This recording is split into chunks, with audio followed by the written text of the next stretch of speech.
What's up, bros and besties? Welcome to another episode of Bitches Love Sports. And as usual, what can go wrong will go wrong. like, what's funny is I've been feeling a little bit anxious all day, and I don't know if that's a self-fulfilling prophecy or what. But I had an error in my title earlier where I accidentally said Wings versus Fever because I was like watching the Fever game, but I knew I was doing the watch along for the Wings at Fire today. And then just now I couldn't get my audio set up. So I hope you can hear me. If you can hear me, let me know in the comments because I need to make sure this is set up right. Normally I'm listening to my own audio, and so I know, but right now I've got it connected to the TV so that way when the game starts, I can hear what's going on and talk to you guys. So hopefully y'all can see me, y'all can hear me, and we can get into the good stuff before the Wings game starts. For just as an update for the Fever game that's on now, Fever are up 109-79. They've kind of dominated this game from jump. The Connecticut Sun, they're without Brittany Griner and I think one other person. So yeah, if you don't have your TV on yet, you're not missing anything. But as most of y'all probably already know, I can't put the wing stream on here, so you'll want to pull up the game for yourself once the game starts, if you can. Chocolate Twist Yoga says you're good. Thank you, and thanks for joining the chat. Good to see you. Dover says I can hear you just fine. Awesome, then we are good. Good to see you, Dover. Dover says Connecticut trying to tank for Juju. I mean, it's not like they have to change a whole lot. Like literally seeing what they look like without Griner on the court, which makes sense because like Griner is like the most mature player on their team. I think they are dealing with a lot of youth and inexperience without her. So I'm just like, hey, it is what it is. As for me, says the refs in that last game didn't want Dallas to win. Let's talk about it. The Dallas Wings lost to the New York Liberty on Monday night, in case you missed it, by a score of 99-98. And there was a lot to not love from that game. But the refs were definitely probably the worst part of the game. I had put out a tweet at one point and I was like, at least the refs are bad on both sides. But it's almost like they read that and they were like, oh, they think this shit is even? Like they think they have a chance? And in the fourth quarter, it was just horrible. It was horrible. Um, and what was funny was I don't know if we'll have time to play the post game press conferences because the Williams game is going to start soon here, and we have some other sound to go over. But what was funny was the post game press conference is getting ready to start. Right, one of my media colleagues wants to ask the players about how they felt about the officiating, but as y'all know, if they say anything about the officiating, they'll get fined. Players and coaches, you're not supposed to criticize the refs, which I kind of hate. I think you should be able to criticize them in a fair way. Like I think you can talk about the fact that you didn't agree with the call or you're confused by a call without being disrespectful or mean, right? But anyway, we're talking about how to ask about that. And we literally went through it and she settled on asking about the impact of the calls to their momentum, right? Because at the end of the day, that was the question. It kind of felt like a lot of stuff went wrong late in the game for the Wings because there were just so many calls that were going against them. It felt like anytime they showed that they were going to try to defend the Liberty a little bit, the rest were like, don't do that. What do you think you're doing? Actually trying to like obstruct Breanna Stewart's vision. No. So it got kind of crazy. But so she asked this question after we take all this time to figure out how to ask it without putting either player in a position to criticize the refs. And Enrique was like, yeah, actually this time it was kind of bad. Like she just put it out there. And I was just like, well, there goes that. But at least that was her choice. And not something that she was like baited into by a media member. So yeah, the refs were bad. If you are a member of this channel, then you saw the pregame press conference where I asked Coach about basically what he anticipated for that game in terms of the team's comfort level. So I'm not going to play that clip for you. I'm going to play a clip from today's pregame. But before the New York Liberty game, pregame press conference, one of the questions I asked, I was basically like, hey, considering what you've said in the past about comfort level, um, have you, I don't remember how exactly I phrased it. Maybe I will pull it up. But basically, I was asking if he had had time to practice playing this game without Paige, because we're talking about a Paige Beckers that averages over 33 minutes a game. She accounts for, like, points wise, she accounts for almost 24% of their offense, right? So to have to make up for that, that's a lot to have to make up for. I think I have it pulled up. Yeah, if we go back through her past games for like the past month, the minutes she's played are 32, 36, 38. I'm working backwards, by the way. So 32, 36, 38, 33, 31, 37, 36, 37, 38, 36, 36. So it's like you have to ask yourselves, when was the last time the team was on the court without Paige Beckers for like more than 5 minutes? Like, did they even make it to 5 minutes? Um, and so essentially, what Coach said was that there were going to be a lot of in-game adjustments. He talked about using Maddy at the three spot. He talked about the fact that the last time they were without Paige Beckers, they didn't have any backup point guards, and now they're going to have Odyssey and Suge.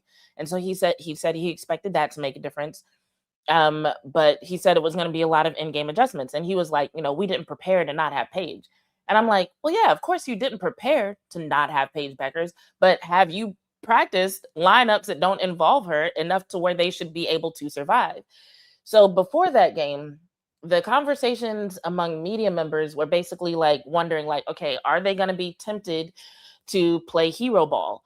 How's the offense going to flow without them having the voice that they're used to having directing them?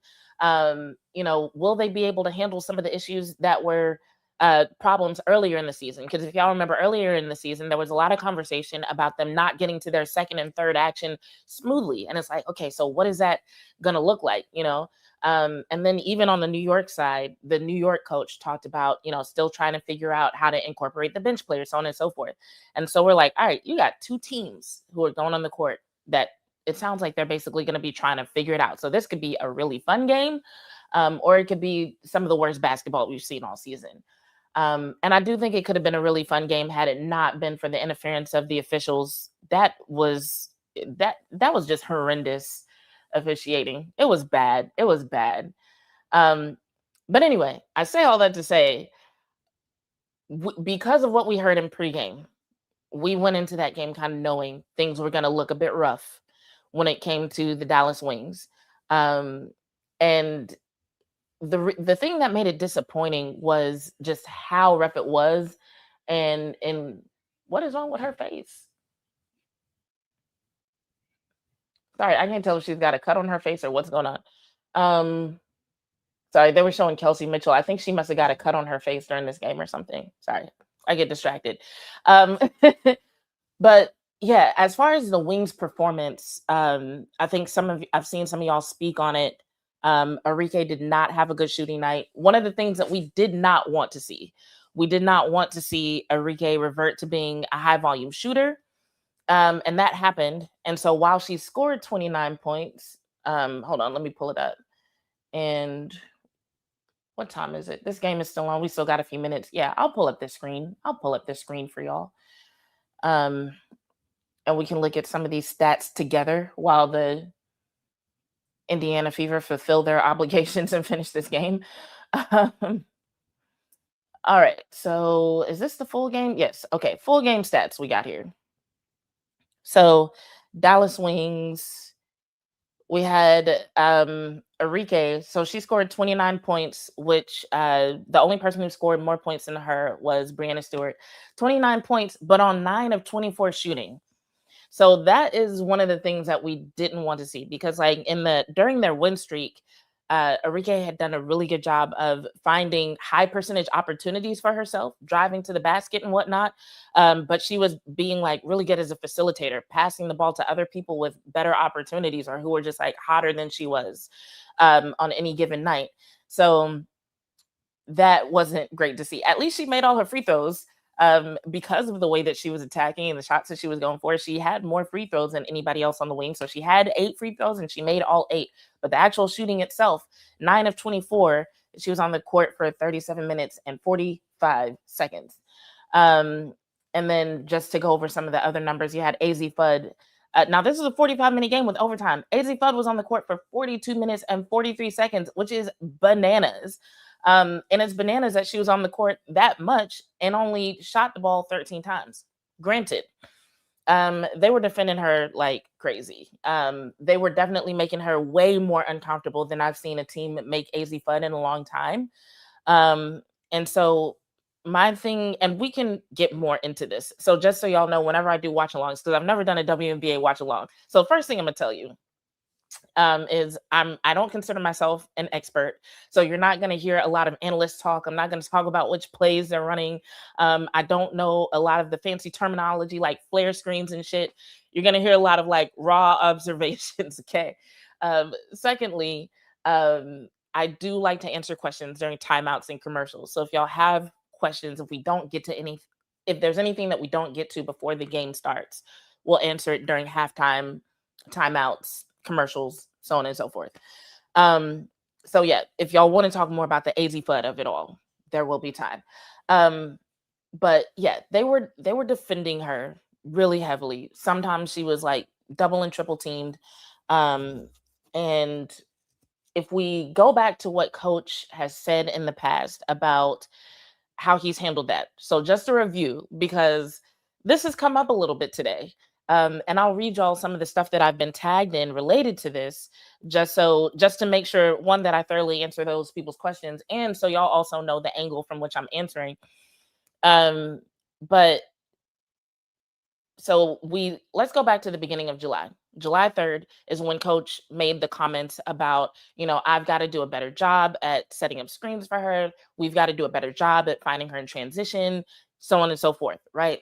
Then fast forward to this past week when he made the comment to Melissa, and I think I still have it in my notebook. Well, I won't pull it up right now, but he made the comment to Melissa saying that he was satisfied with AZ's development so far this season. And I followed up with the question of, hey, didn't you just say earlier this month that you felt like you needed to do more to help her get her shots? And in so many words, he said, yeah, but I'm not going to call every play running down the court. I feel like that messes up their pace, so on and so forth, right? So he did acknowledge, like, yeah, we should work on that. However, a lot of times it's going to be up to the players that are on the court. He mentioned that he couldn't account for every particular style of defense. And he also said that when things start to break down, which is something that happened a lot against New York, there were a lot of moments when things started to break down. He said when things started to break down, it would be up to the players to basically figure it out at that point, right? And so I think what we saw against New York was a lot of that. We saw several moments where things broke down, and the solution that they came up with didn't involve AZ Fudd taking the shot. It really felt like there were a lot of moments where the combination of people on the court, what they did depended largely on who decided to be the most aggressive at that moment.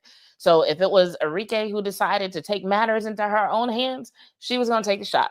Um, and that's what it kind of felt like. So between him acknowledging that there were going to be a lot of in-game adjustments and him also saying that players were going to have to figure it out for themselves once things broke down, putting that together and applying that to what we saw on the court, that's the conclusion that I've deduced is that he still wasn't in a place to call every single thing that they did.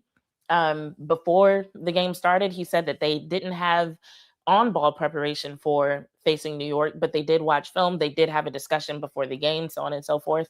And look.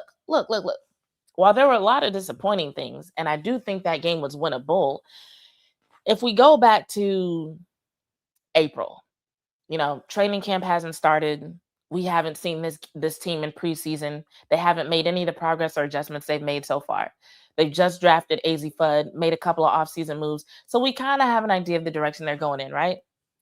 So if we go back to that time, hold on, I'm just checking something. Okay, it says I'm live. Has the game started yet and they just haven't put it on USA? I just want to make sure I'm not missing something.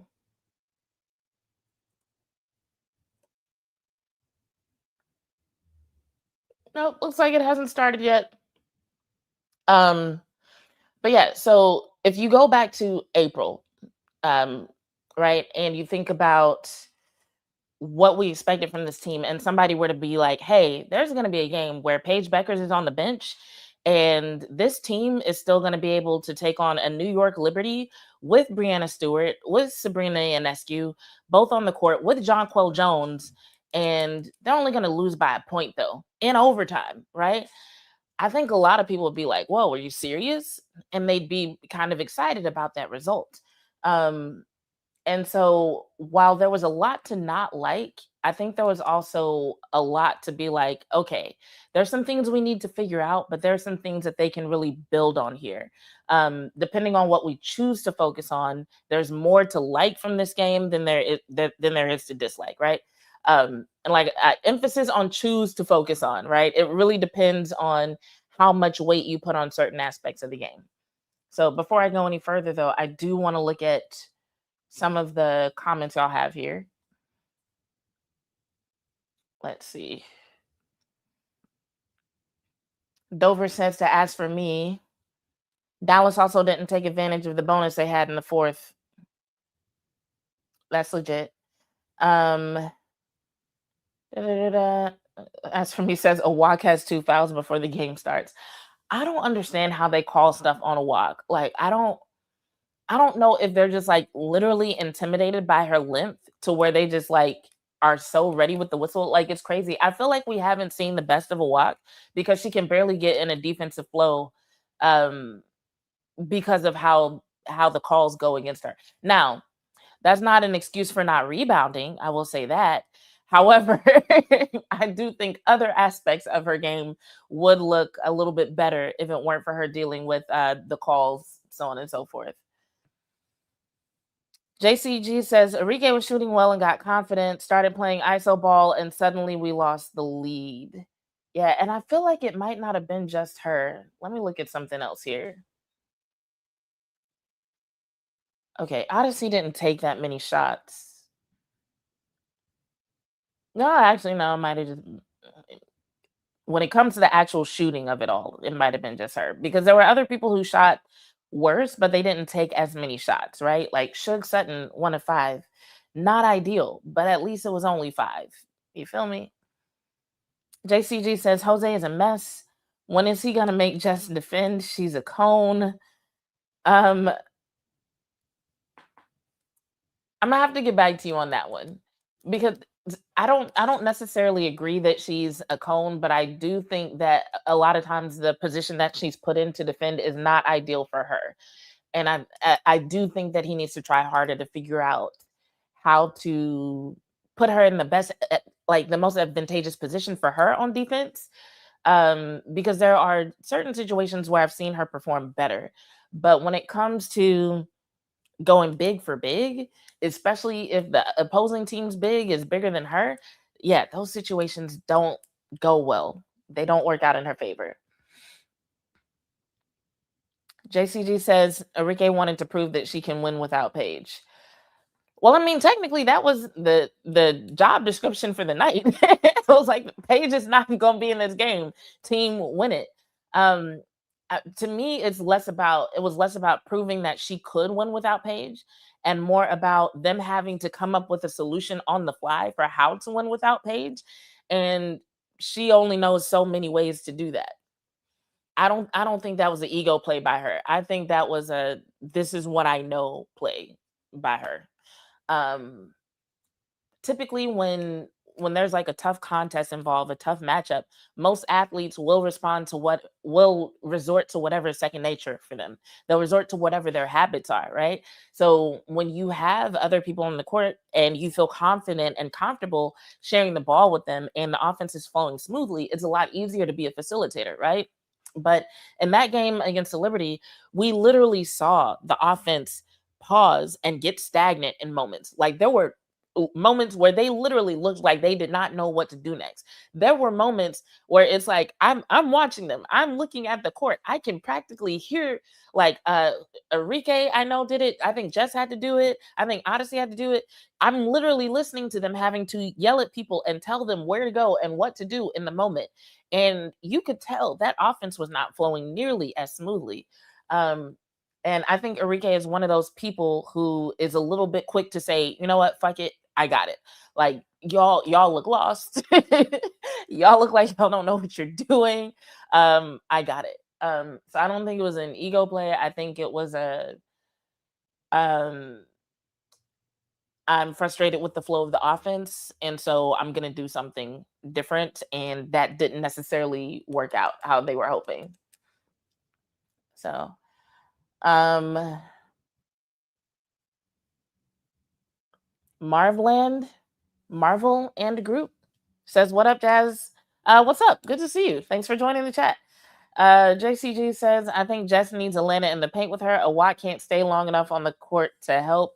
They got to figure out what's going on with a Watt. I need some former official to like volunteer with the Wings and have a discussion about a Watt, um, because the calls against her, it just does not.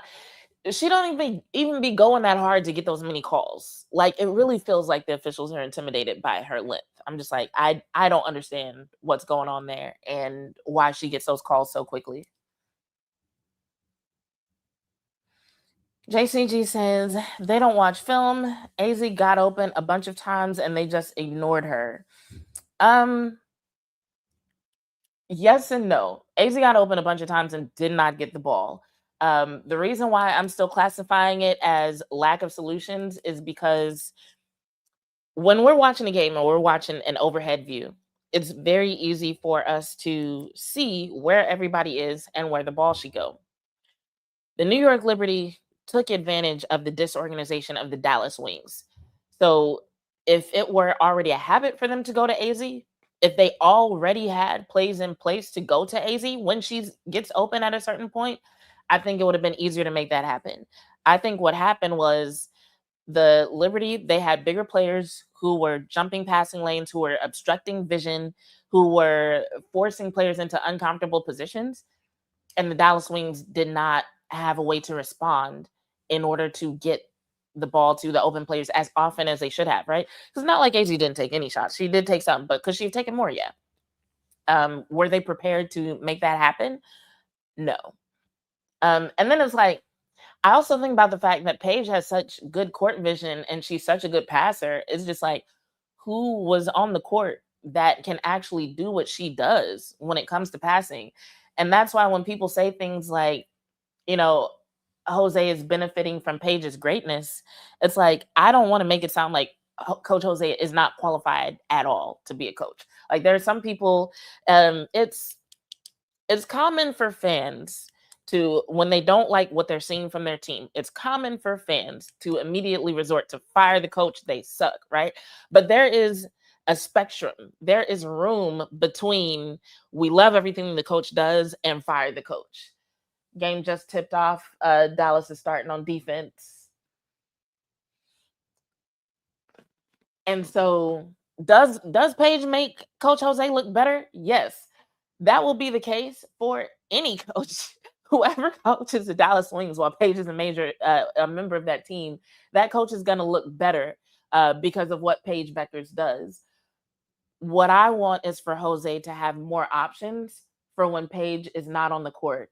I want him to have more options so that the team doesn't look fucking lost when she's not on the court.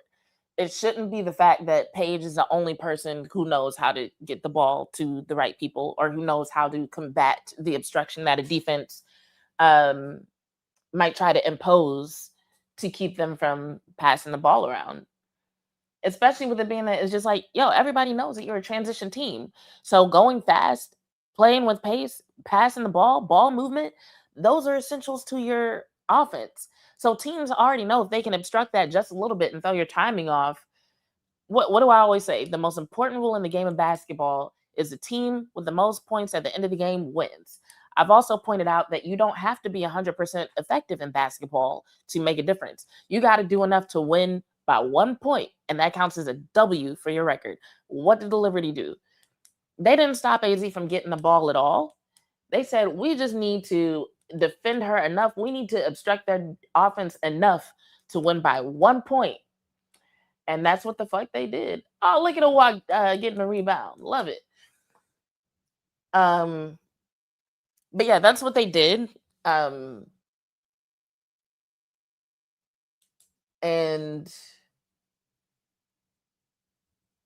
I think the Wings could have prevented that. All right. 3-pointer by a walk, bounces off the rim. Portland takes it back the other way. It's currently tied 2-2. Let me go ahead and bring the score up on the screen.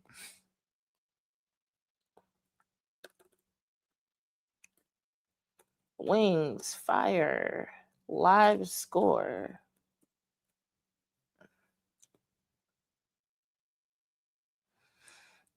This may or may not be the last stream we do of the month. I don't think it will be, but like I have a lot, like during All-Star break, I have a lot of stuff I need to do for my brand behind the scenes. And so I might give away the remaining memberships for the month today.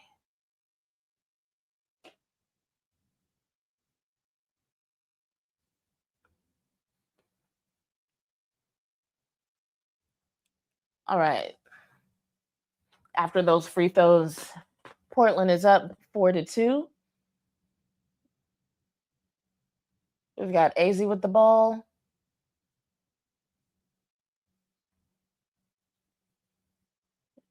She gets fouled, misses the mid-range, but looks like she's going to the free throw line. How do y'all feel about Portland's logo? I don't know how I feel about it. I feel like they could have done a better job with that. Because like I like the idea of the flame, but I don't know if I'd want that particular thing on like a shirt. It's kind of weird looking.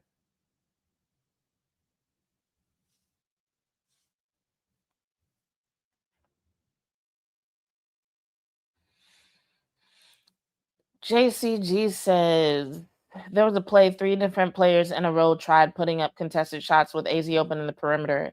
If the players don't pass to her, he got to call them out.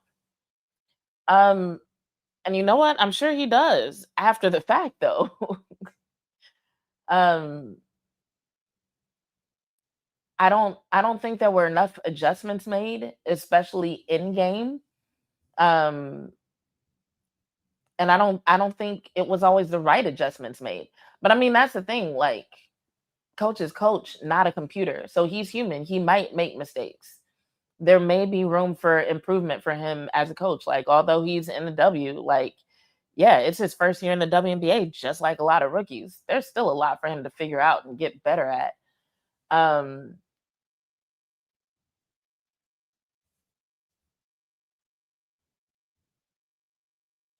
And then I'm not even sure what his focus was on. And when y'all hear the question that I asked him for pregame, you'll know what I mean. Because I think if you're an Azzi Fudd fan, it's going to be really easy to focus. Or if you're like more focused on offense, like let's say you're like offense oriented in general, it's going to be really easy to point out, oh, this person was open, didn't get the ball, so on and so forth. But when I talked to coach during pregame, he actually said something about defensive matchups that made me wonder, like, oh, is that what his mind was on? Is that why he made some of the choices with rotations and personnel that he made? So we'll talk about that. As for me, since Paige did nothing for Coach Kimpaya last year, that man started the season out saying we are figuring it out. At the end of the season, he was saying the same thing. We're just figuring it out. Um, That is true. That was terrible. But I will say, even Coach Kumbaya, even him, he looked better with Paige Beckers on the court. So imagine what he would have looked like without her. And as a matter of fact, I do think we saw that. Wasn't Paige? There were a few games I think Paige didn't play. Dover says nothing is going in right now. This is facts. It is 6-3. Portland's up.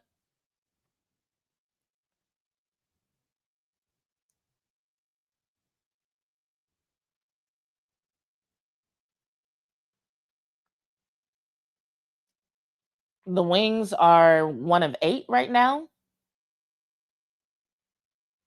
and that includes the one free throw made by Page. Enrique with the 3-pointer. I see AZ. See AZ pass that ball to her. AZ pass that ball to her. So yeah, the Wings are 1 of 9 now. And Portland is 3 of 7.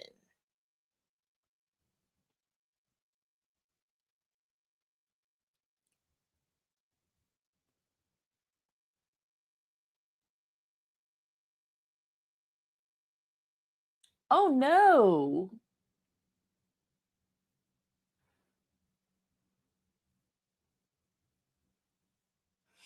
A Portland Fire player is down. All right, let me look at the comments real quick, and then I'm gonna tell y'all some of the stuff that I was tagged in that I need to answer tonight.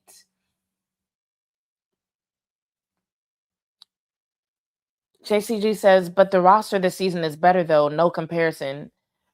You mean compared to what Keklanis was dealing with?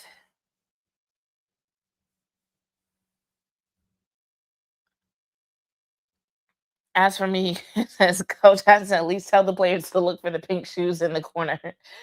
I agree. That is a good call. But I'm trying to think of a good example to like make the comparison because I feel like even with the shoes, it's kind of the same thing where it's like from above, it's easy for us to see the shoes.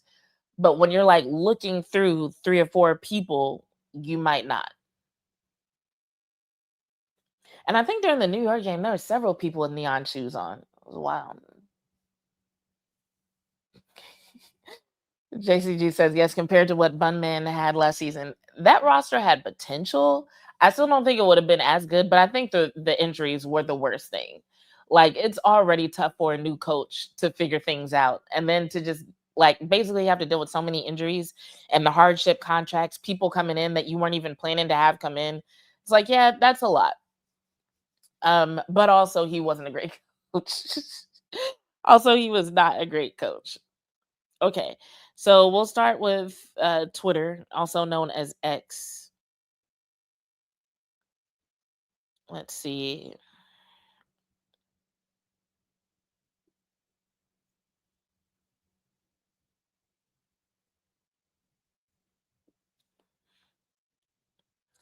So on Twitter, Whitney DeWall said, can someone ask Jose Fernandez why AZ wasn't prioritized beyond being a corner decoy in this game, especially in overtime? Your best player is out and you can't get your best shooter involved? And someone responded and said she was getting triple teamed, but you can ask. They tagged me and Melissa. Did Melissa ever respond? I don't think Melissa responded to this.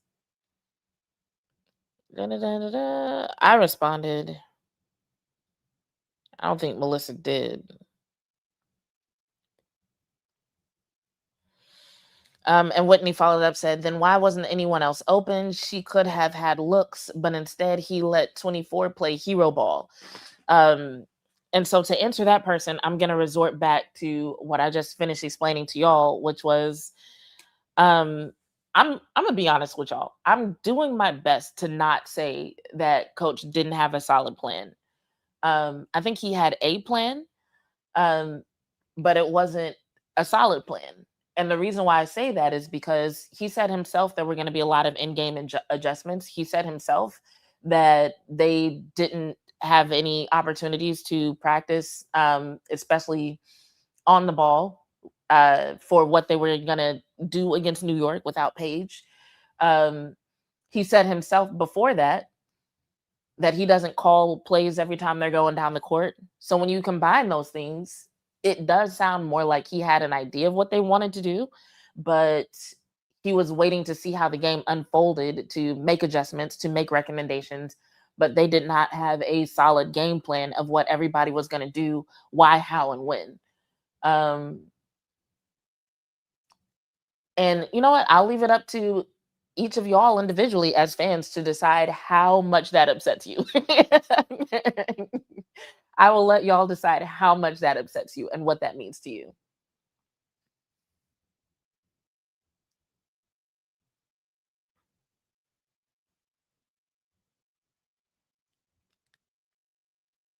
I'm just trying to figure out what Enrique is arguing about with the refs right now. Maddie's going into the game for a walk. Hopefully, she can provide some scoring because right now, the Dallas Wings are down 12-6.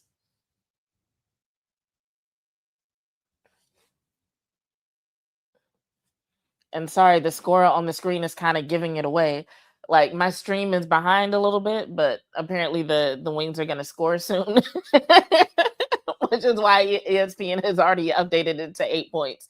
So if you don't want spoilers, don't look at the right side of your screen. Although depending on how y'all are watching the game, your stream might be ahead of mine. Because I'm just now seeing Jess get that 2-pointer that puts the game at 13-8 for the Wings, or for Portland. Portland's still ahead, 13-8.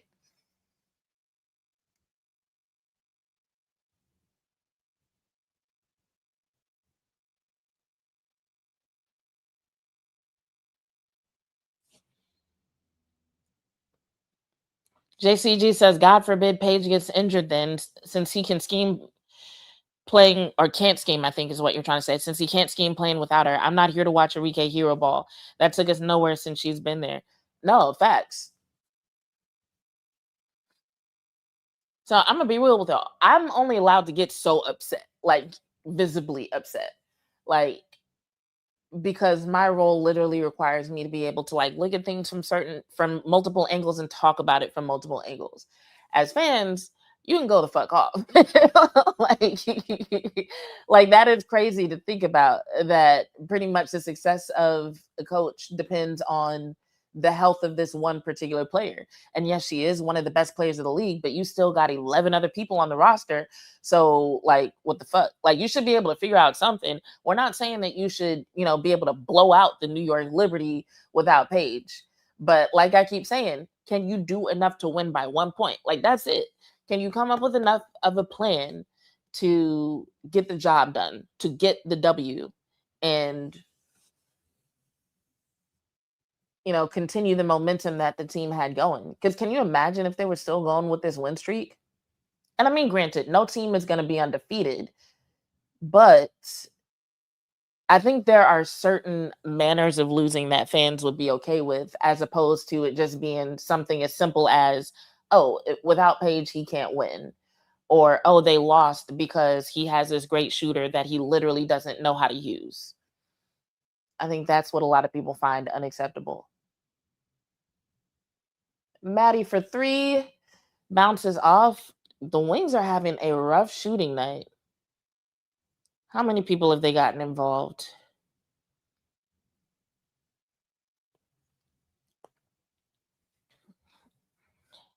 Making shot attempts so far, we've had 1, 2, 3, 4, 5, 6, 7 people so far make shots. Only Jessica Shepard is taking more than 2 shots, but right now the Wings are 3 of 13. I don't know what the hell is going on. Shooting 23% in the first quarter is wild. It's been a long week for them, I get it, but damn.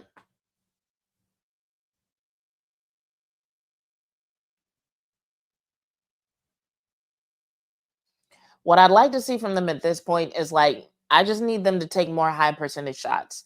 I know there's a few of them who appreciate the mid range game, but like right now, you need points. We need you driving to the basket and getting it done in the paint. At least try to catch up and then go back to, some of the more long range shots. But right now, they're not falling. So you need to practically go up, get as close to the rim as possible and put the ball up. Like, we need high percentage shots right now. All right, they just put Lee Rue in the game, as well as Isaiah. Now the Wings are down only 5 with Odyssey's free throws.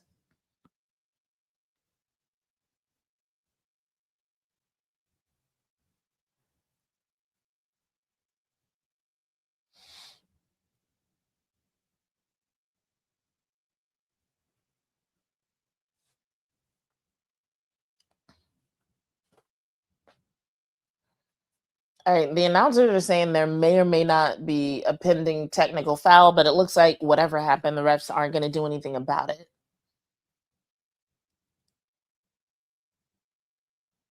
But they do look confused about what should happen next. I'm not sure what they're talking about. Maybe they are going to look at it.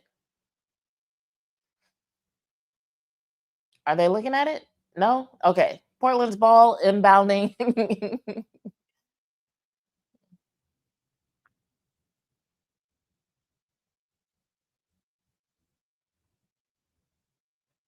We got Lee with the rebound coming down the court the other way, getting picked up full court. That is wild. But Lee gets the ball back to Page.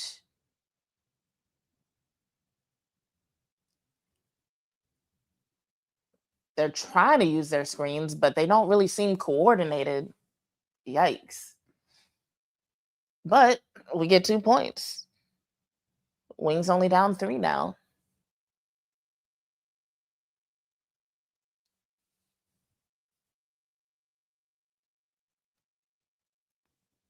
Another rebound for Leah Rue. Gets the ball to Isaiah James. We had another Page off the ball moment that a lot of people have been looking for. And Maddy Seekers ties the game, 15-15.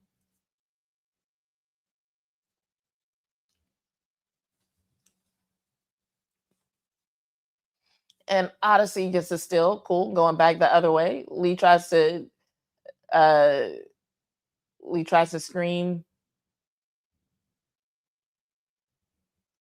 And look at that. Shots are falling for the Dallas Wings and they've got the lead. And they even got it looks like they're on a 10-0 run for the last minute 39 seconds and counting. So now they've gone from 23% shooting to 38%. We've got 45 seconds left in the quarter, maybe less depending on how you're watching. uh Great defense by Maddy. Portland still gets 2, but I just love to see the defense from Maddy. I like seeing Maddy be aggressive. Do that.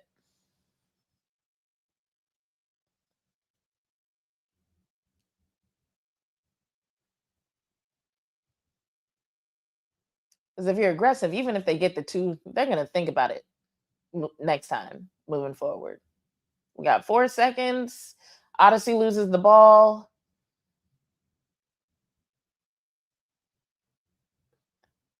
Wow, Maddy goes to the ground, stealing the ball from Portland. Got 4 seconds left in the quarter.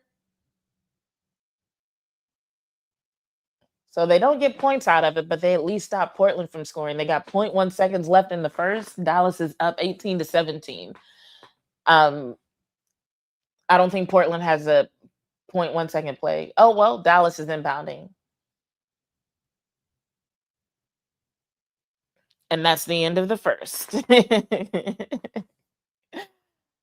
right, I'll look at a couple of y'all's comments and then I'm going to pull up the pregame press conference from Coach Jose.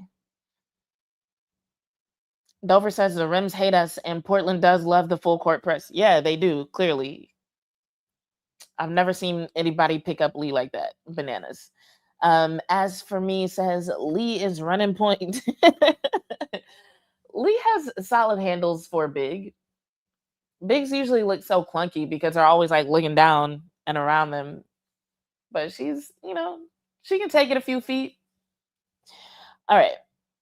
Let's see how much time I have to show y'all some pieces of this press conference. I'm gonna have to mute myself because I'm trying to think how I do this. Normally, I have my headphones hooked up to where I can hear it, but now I think I'll have to mute myself so that it doesn't echo. Let me see if this works.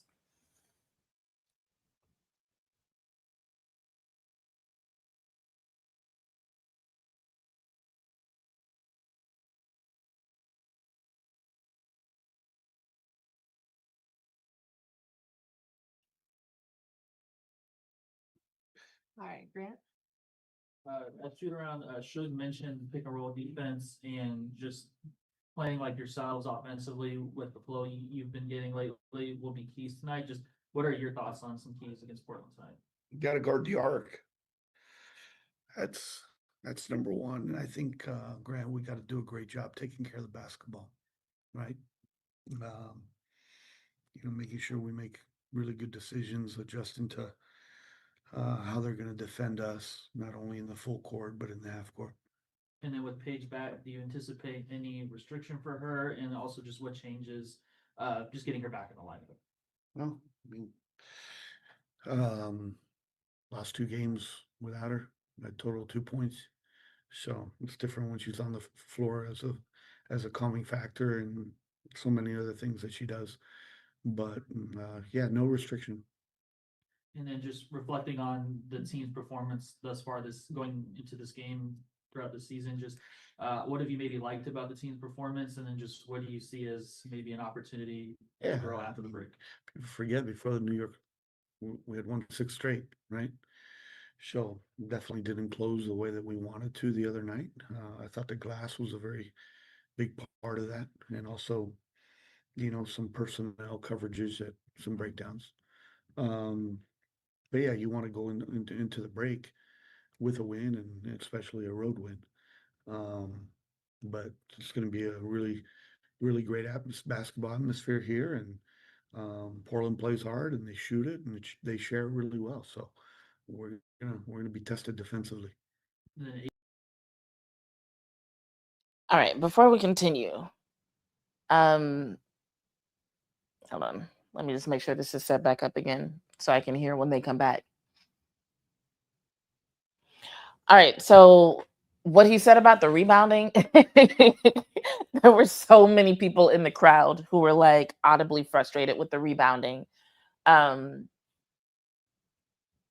but it's like it was interesting that he said that, because when you mentioned that, it does kind of automatically incriminate certain players. Because if you were wondering, like, if you're one of those people who was watching and you're like, is the rebounding as bad as it looks to me, like, or am I biased against this player, and then he said something like that, it's like, oh, no, no, no, they really should have been doing a way better job, like so and so dropped the ball. All right. Dallas is up 21-17. The second quarter has started.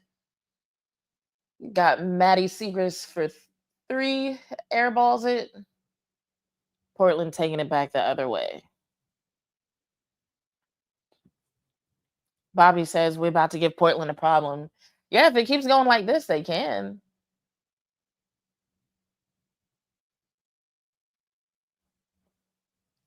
I'm looking at who they got on the court right now. I might call this the energy lineup, because like these are bench players who sometimes when you insert one of them into like the starting lineup, they don't stand out that much.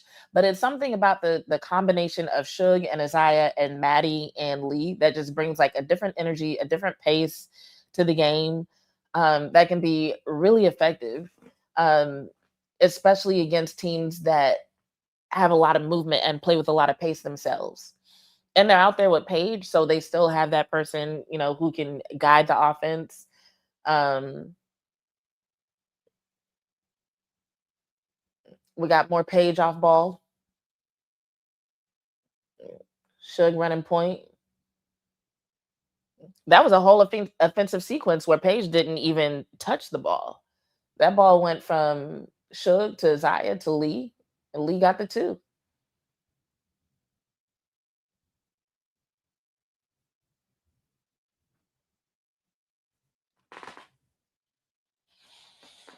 I'll take it.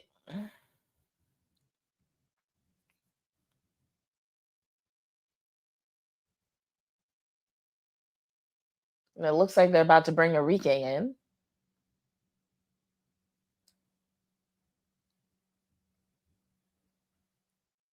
I don't know how I feel about Enrique with this combination of players, but let's see how it goes. Right now, they're on defense. So far, so good. Portland gets the rebound.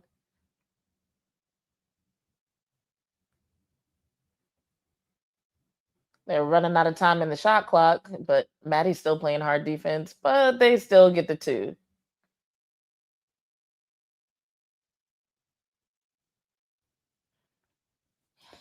As for me says, I think Portland has an odd makeup. I think the combination of players is weird. Well, that's the curse of being an expansion team. That is the curse of being an expansion team. Um,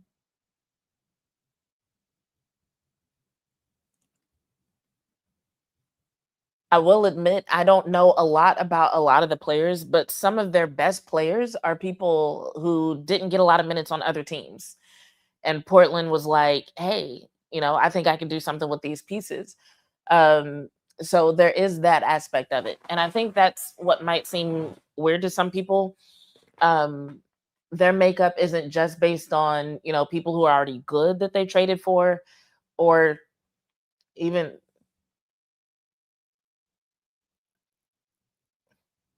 Lee got elbowed in the sternum, it looks like. Sorry, that's why I stopped. I'm just like, Lee looks like I can't tell if she's in pain or she just got the wind knocked out of her and she's gonna be okay.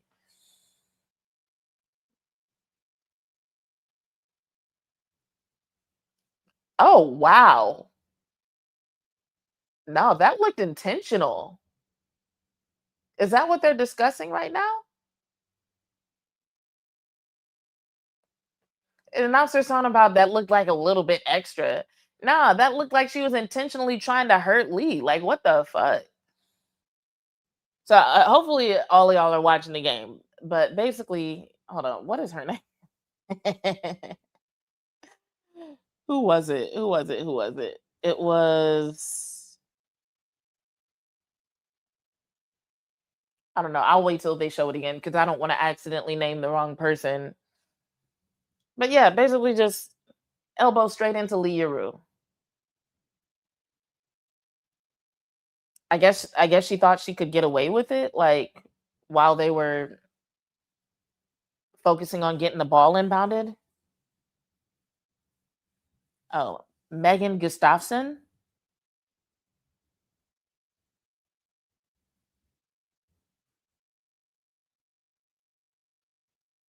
See, I definitely was about to say the wrong person because that was not the number that I initially saw. But then the screen cut away.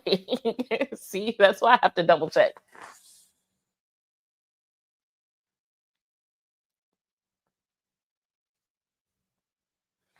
Lee looks like she's okay. She's smiling. She's laughing as usual. All right.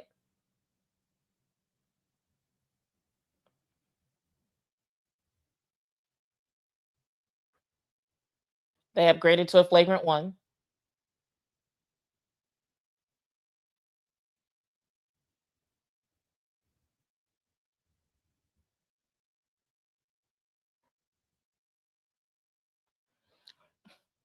Dover says Lee needs to talk trash. She's working on it.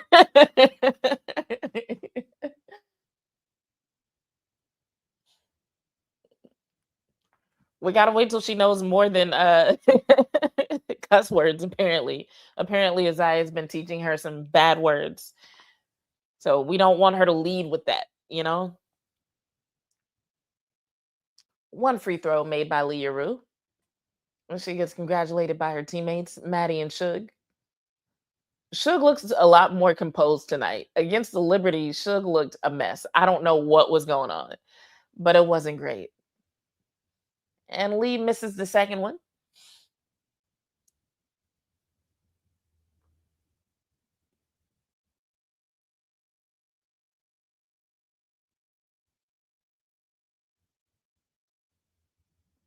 And Dallas gets the ball back.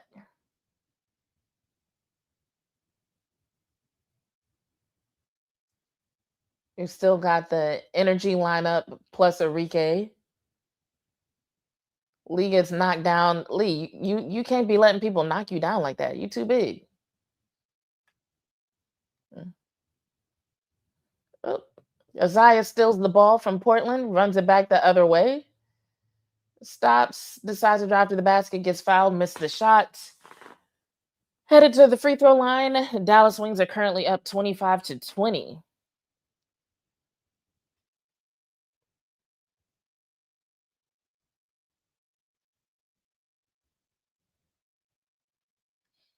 Coach is actually letting this lineup stay on the court longer than I expected. I guess he's sticking with what works today because I truly thought that by now he would put Jess or somebody back in the game.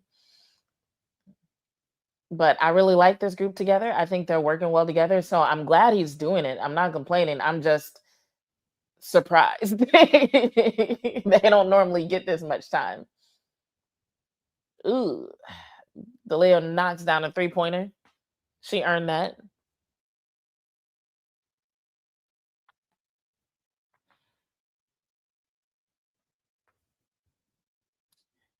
Dover says Lee needs to work on her core more during the offseason. I will agree with you there. Because the issues that we have seen,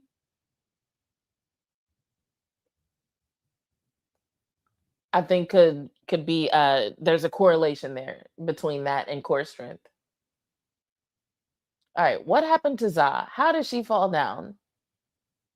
Portland's being called for the foul, so I just didn't see exactly what happened.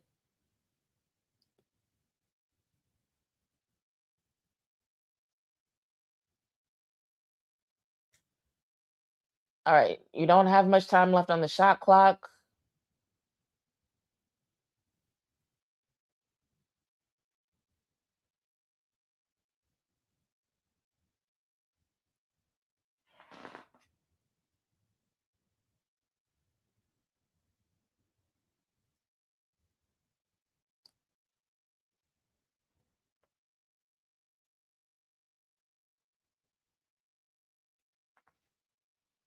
Oh my God, what happened to this woman? Why is she rolling around on the ground?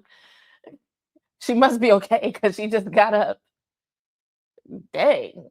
Maddie's doing her thing. She said, look, I'm getting the contract I deserve in 2027. Somebody is paying me.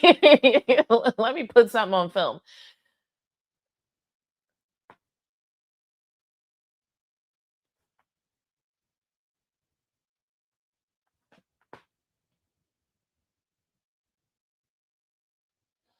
All right, we got Suge driving to the basket. Everybody's getting in on the action. Puts the Dallas Wings up 30-25. And just a reminder, y'all might be ahead of me between my stream just being slower and also the delay that is YouTube live streams. Y'all might be ahead of me.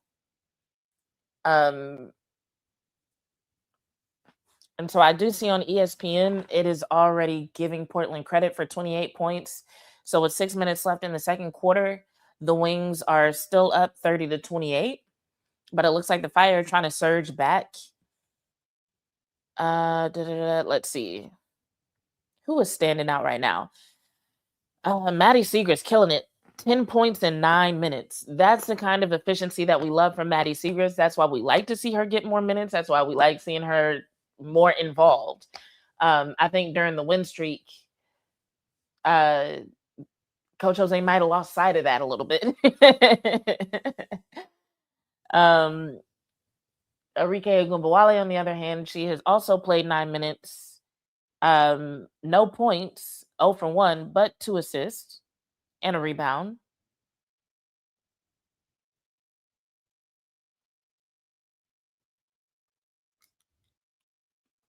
So now we've got the starters back in with Maddy in instead of a walk.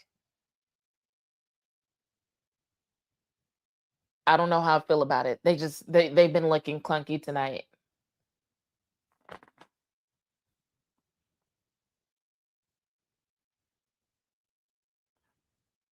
But yeah, right now, Maddy is leading everybody with 10 points. Everybody on both teams with 10 points. That's why she's still on the court. But I think the offense just is flowing differently with the lineup that was out there. I don't know if we can expect those same results with the starters plus Maddy, honestly. If you have a different opinion, though, let me know in the chat. I'm going to play some more of this Coach Jose press conference, though. Let me. Easy has made 3 or more threes in the last, I think, like 4 straight games. Just what have you seen from the rhythm she's been able to get from beyond the arc? Yeah, yeah, she's so unselfish, you know, but the rhythm also comes in transition and us finding her. And when people take away that 3 point line, right? Um, what's going to be the next step, right? And the next action. So she understands that. I think she's looking to put the ball down on the deck more, right? Um, and with film and watching about getting to the rim, getting to the cup, right? And they're pressing up on her at the 3 point line. Okay, so that right there told us a little bit of something about what he's seeing from Azzi Fudd. So what he mentioned right there was two things. He talked about them taking away the 3 point line, and basically after that, he's saying, "Hey, after that, what comes next? What's the second and third action? How quickly can you get to that?" Right?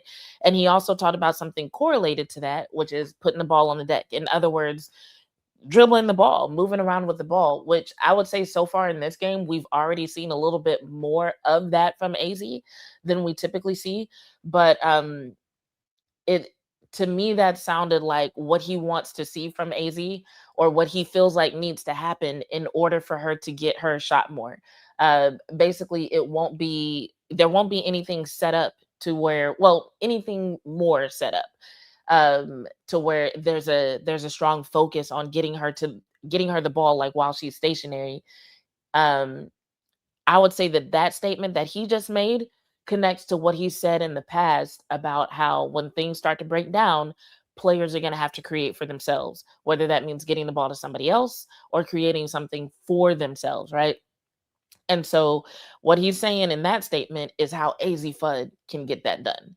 What he's saying in that statement is in order for AZ to be the person that's creating for herself when things break down, she needs to figure out how to get to her second and third action faster. She needs to figure out how to put the ball on the deck once they take away that 3 point shot that she's comfortable with, or whatever her first look is. And these are two things that she can do to create for herself. Um, and so once again, I'll leave that up to you to decide if that upsets you and how much. But if that's going to be his stance to where, he'll call something in certain situations, however, when things break down or when they're running down the court, they've got to set things up for themselves. They've got to communicate. The people who are on the court need to set things up for themselves. Then he's saying that she needs to get more comfortable with those two things in order to be able to participate better on that front. All right, game's back on. All right, Wings are up 32-28. Jessica Shepard is driving down the court, gets the ball to Enrique, who's kind of stuck at the perimeter, drives towards the basket, gets the ball to Jess. They're fighting under the basket. Portland gets it, takes it back the other way.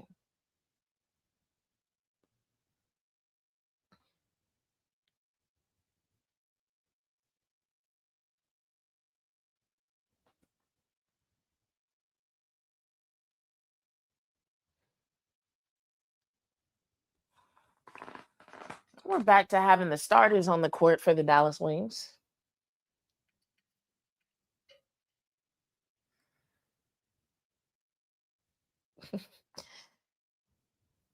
Yella says, "Oh, I'll have to watch this back later." Well, thank you for planning to do that. I'm sorry that it's going to be such a long stream since we're going to watch the whole game. Yella adds, "Love your vid replay gang." I love the replay gang. I love the rewind gang. Oh, my backlight went out. I knew it was going to go out. I didn't have time to recharge it today.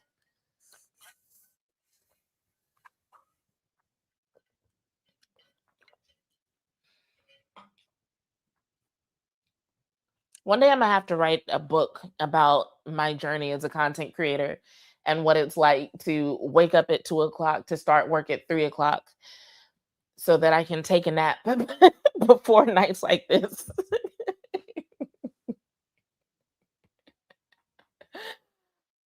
I mean, at least I'm an entrepreneur and independent contractor, so I have that flexibility, right? Oh snap! Portland's about to tie it. Are they about to tie it? About to try. They kind of look lost too. What y'all doing? Everybody's stuck at the top of the key looking like, where's the ball going?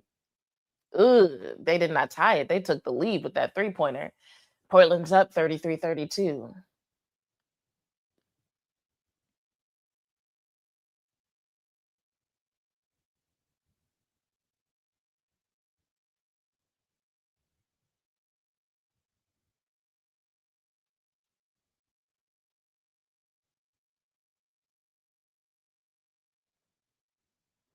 Yeah, Azzi with the mid-range shot gets the lead back 34-33.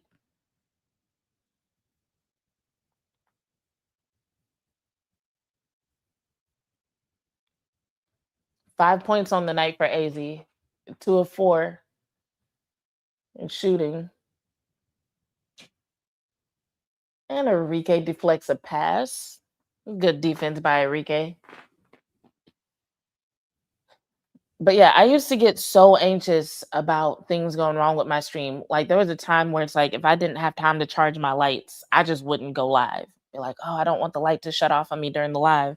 And now I'm just like, look, it is what it is.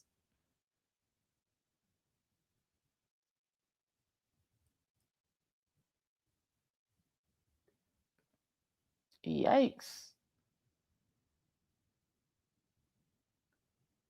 Nice run by a walk. It's 2 more points. Dallas is up 36-33. We got Portland with the ball again, driving towards the basket.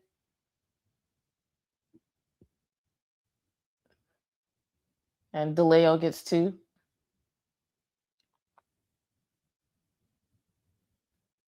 Paige answers with 2 of her own.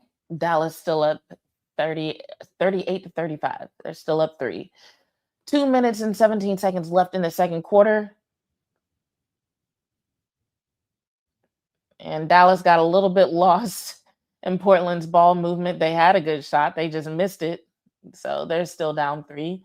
Enrique's got the ball, passes it to a walk, who passes it to Paige, who passes it to a walk in the paint. And a walk gets 2. Starting to look like Dallas might take a lead into halftime.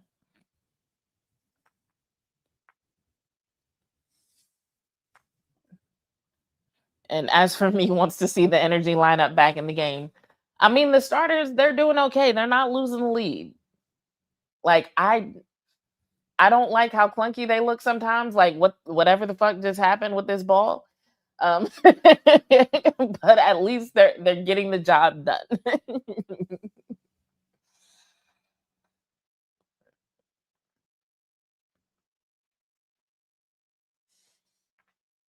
All right, they're going to commercial. We're gonna try to finish this. We probably won't finish the interview with Jose. We'll finish it during halftime, but let's listen to some more. Mute. Ron, go ahead. Hi, Jose. Hey, Ron. Watching Carla Lade against Minnesota, she is just a bundle of energy. She really pushes the ball. How important is it point of attack tonight so she doesn't get that head of steam? And Yeah, when she gets to the paint, I think she creates some stuff because she can get to the paint, she can finish, but she gets by you and she can spray it all over the place. Jazz, go ahead. Okay, so that was an interesting answer. And there might have been some echo because I forgot to mute myself. But yeah, so he was asked about DeLeo and said, she does some really great things when she gets to the paint and she gets sprayed all over the place. And that was all he said about that. I thought there was more coming, but there wasn't. And also the reason why I paused is because I think I've found the setting now to where I can get it to record me whenever I'm screen recording, but I didn't find it before this. So I'm gonna tell y'all what my question was because you won't be able to hear it. But essentially I said, hey, now that the New York game is behind you and you've had some time to reflect on what you saw without Paige in the lineup, now that you have her back tonight, what you saw during New York, is that going to impact your usage of bench players at all? And then he asked me to be more specific. I told him, hey, Maddy Segrist had a really great shooting night. Isaiah James brought a lot of energy to the court when she was on the floor. So I know those are two that I think of specifically that didn't get a lot of minutes in the fourth quarter or in overtime, but they contributed a lot before that. And then he goes on to answer. So we'll just let this play. And when you hear silence, that's me talking.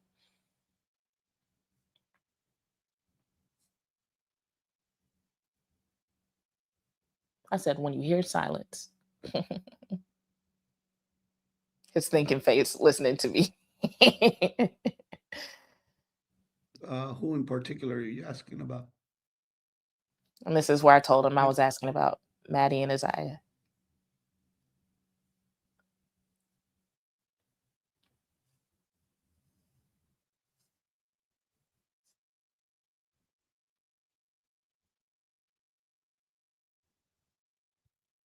I didn't think I talked for this long. What the fuck was I saying? Jesus. Yeah, it's a long year, and I think a lot of times minutes and matchups, right?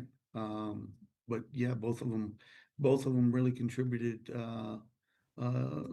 when called upon in the New York game. I thought Maddy did a good job spacing the floor, and sometimes some matchups defensively dictate minutes and decisions that you make collectively. Zaya will continue to be a big part of what we do because she can get to the rim and create off the bounce, right? So as it goes on, it'll be a game by game decision on and I think as the season goes along with every team in the league, when you start to close, you're really playing 8-9 people as it gets down to it. So, but I was very pleased about our team's energy and our fight with a lot of things that happened in that game that were out of our control. Last question. There might have still been some echo there. I forgot to mute myself again. Dang it. This is good practice for me to get back into my watch along flow. But I'm going to respond to what he said once we get to another break in the action. We've got a little over a minute left in the second quarter. Right now, the game is tied 40-40. I think that was DeLeo who I looked up, and they just scored for Portland. Wings have the ball about halfway through the shot clock.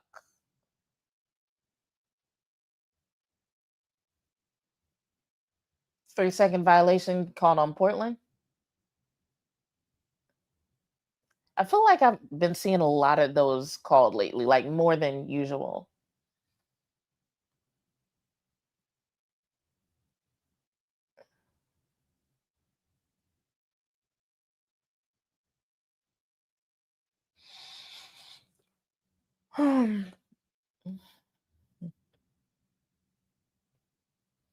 All right, we got Paige with the ball, trying to work towards the basket, hits a mid-range shot, misses. Portland's taking it back the other way. Well, damn, I thought the Wings would take a lead into halftime. Let's see if they can get it done. Oof, yikes.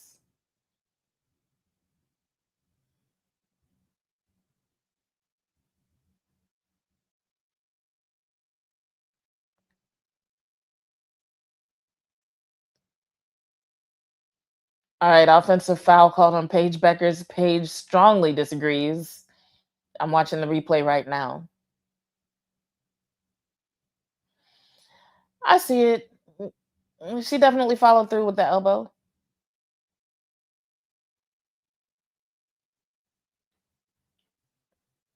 But I mean, you've got a defender basically draped over you. But that's one of those situations where in order to get the call, you would have to like probably do something like go up for a shot. And then they might call, you not having enough landing space or oof.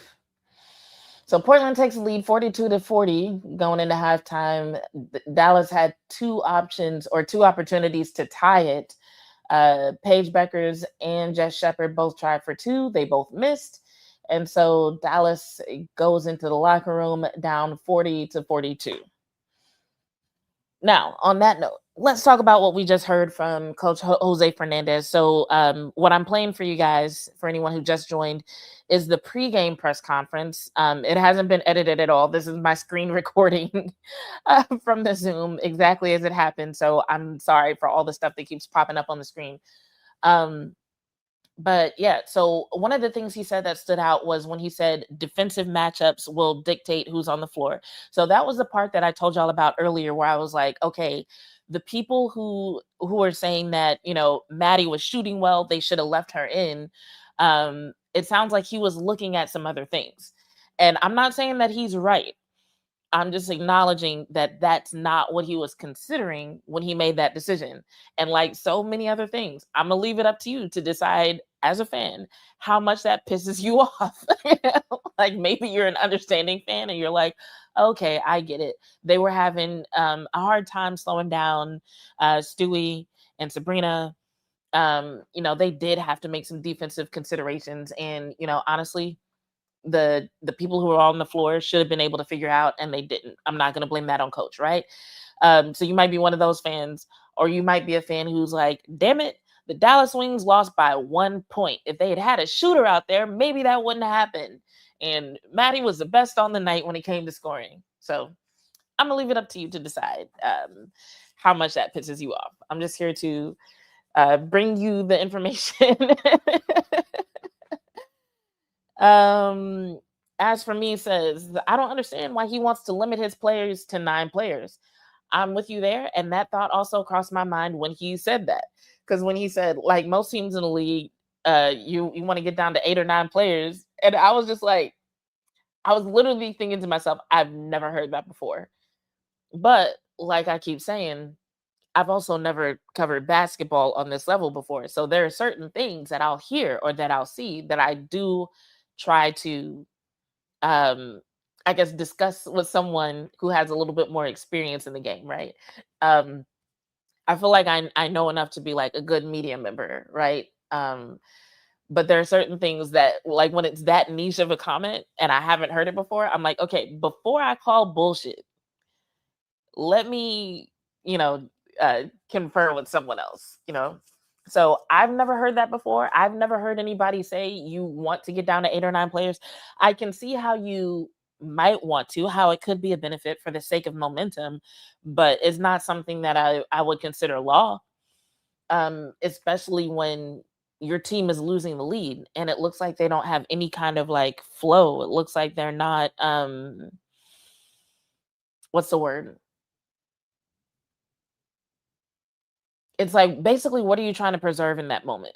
There was nothing that I saw on the court that said like, oh, well, if you put Maddy in, it's going to mess it up, you know? Um, so if it were 8 or 9 people who are just fucking killing it, and you're like, you know what? I need them to keep doing their thing. I'm going to keep them out there. You know, we're going to rotate through this group of people. Nah. But no, by the end of the game, you were literally fucking looking for answers. So, yeah. But I really think that was another situation, in all honesty, going back to what he said about the in-game adjustments. Um, I think he had an idea of what he was going to need against New York. And I really think he was so focused on defense that it just didn't occur to him in that moment.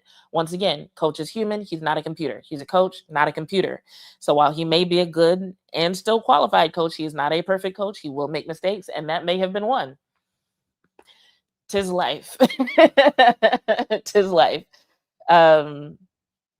It seems like he's learning from that, you know, like looking at what we're seeing from the energy lineup.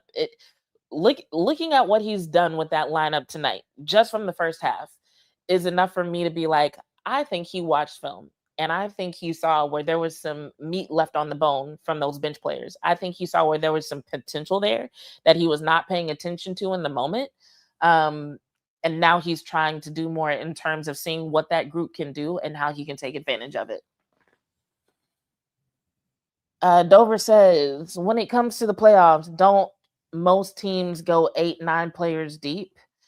I think when it comes to the playoffs, that happens just because of the level the level of skill you're facing in the hold on, let me mute this TV because they're talking and I'm trying to talk and it's distracting me.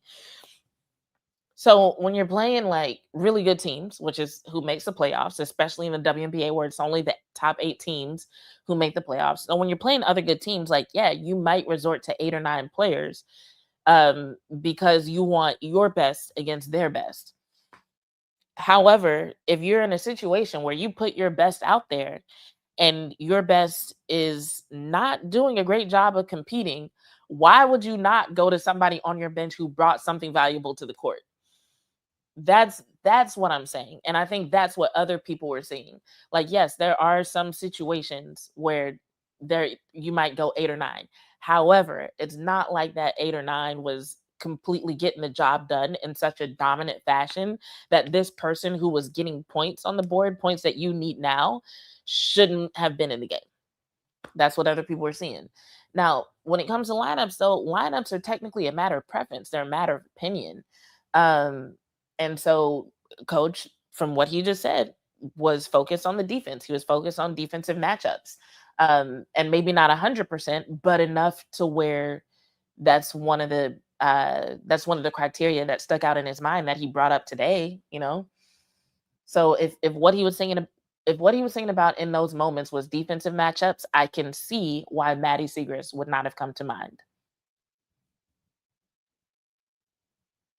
Kinda, actually. She actually was doing a solid job on defense now that I'm thinking about it. And I'm just going off memory because I did not get to rewatch this game.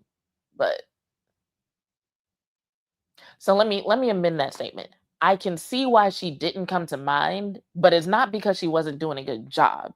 It was because her offense was standing out more than her defense, and I think other people's defense was standing out more than her defense. But she actually got hold on, let me pull up the stats from that game.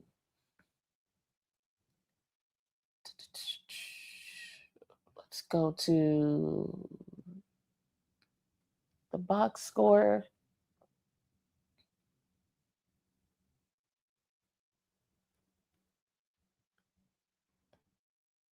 Okay, it's not her who I was thinking of who had blocks. Maddy ended the night with 13 points, 3 rebounds. I think it must be the rebounds that I was thinking of. Rebounds, and then there were other moments where she just had active hands in general. So yeah, she did a solid job on defense. But if what he was looking for was an answer for Stewie and Sabrina, now Maddy would not have been it. But then again, nobody really was. But also in those moments, the Wings were fighting not only against the Liberty, but also against the refs. And people might feel a way about me saying that, but I will stand on that. Those calls were bad calls, they were unfair calls, in my opinion. Like the way those calls went in the entire last quarter of the game was fucking bananas. It made no sense. And that was why we ended up asking Coach more about that than we did about Maddy. As for me, says all of the above, and I'm mad as hell with Coach in that sense. Valid.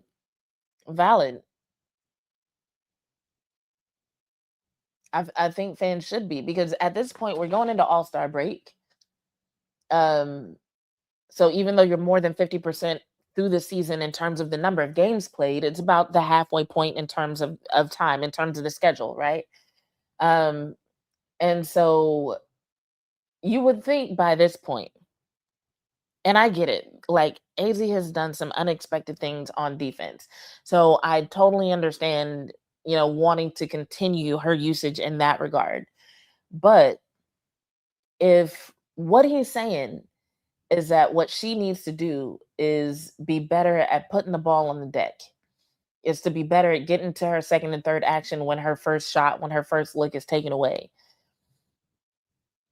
How has he not been able to figure out how to integrate that into her typical skill set, into her natural inclinations when she's on the floor? Like, why has he not been able to drill that in when she's one of your best scorers? And I mean, that would give you multiple options, when it comes to who's going to be the biggest threat on offense Sorry, I got distracted by watching Minnesota and Seattle. They're playing the highlights from that game. And for anyone who missed it, Nafisa Collier is back. And she helped the Minnesota Lynx get an 86-76 win over the Seattle Storm. Good game to come back for. But yeah, basically ensuring that Azzi Fudd can incorporate those things into how she plays the game would only be good for the team. It would do wonders for the team, honestly.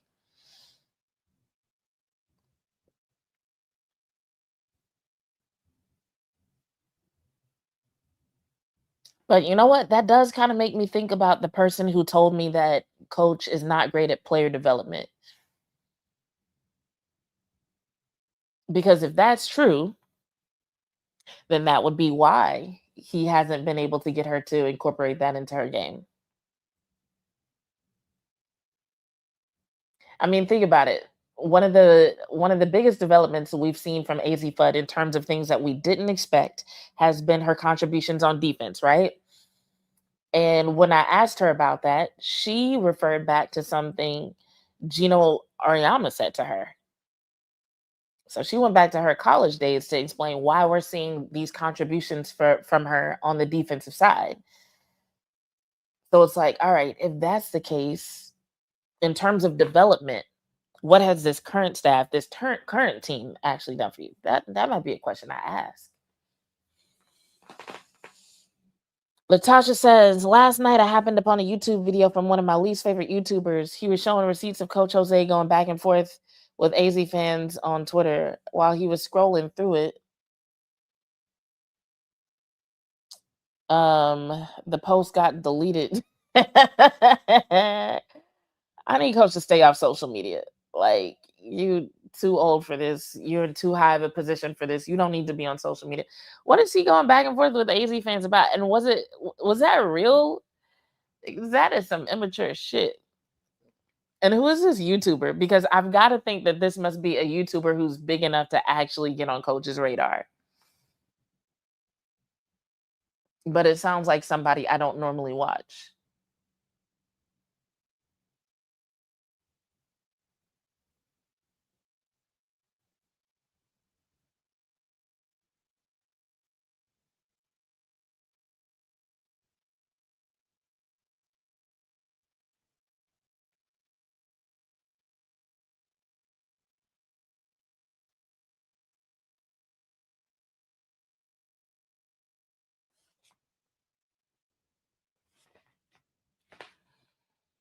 Riri says that first half was tragic, but I know we're a good second half team and they'll wake up, so I have faith. I think there were some good things from the first half. I think we saw some good things off the bench. I think if they, put the energy lineup back in, we could see them regain the lead. As a matter of fact, that was my whole criteria. I was like, as long as the starters don't lose the lead, we can put them back in. But you know what? They lost the damn lead. I'm like, put the bench back on the floor. Like, who was it? Suge, Lee, Isaiah. Who was that for? Oh, yeah. Suge, Lee, Isaiah, and Maddy. Them and either Enrique or Paige. That combination was doing its thing. As a matter of fact, let me look at the plus minus. Let's see. Maddy Segrist, +9. Leah Rue, +8. Odyssey Sims, +6. Suge Sutton, +1. Isaiah James, +8.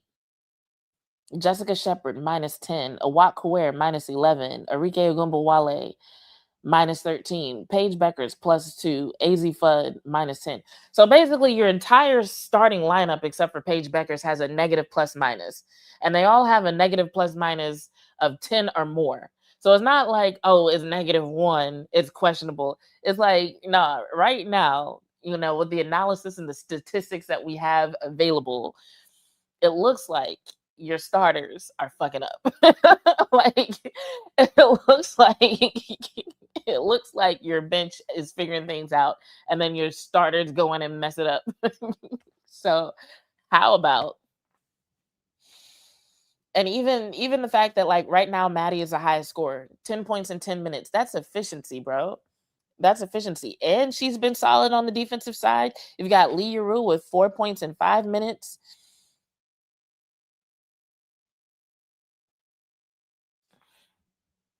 Now, Isaiah isn't doing much in terms of scoring, but she hasn't taken any shots. Isaiah only has like one. She had 2 free throws. She made 1. So Isaiah has 1 point.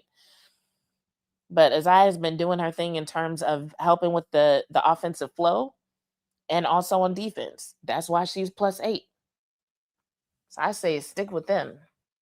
And the game is back on. Paige Becker's taking the ball up the court. And we saw the most Paige Becker's off ball moments with the bench players in. Put the bench back in. Portland up 45-40.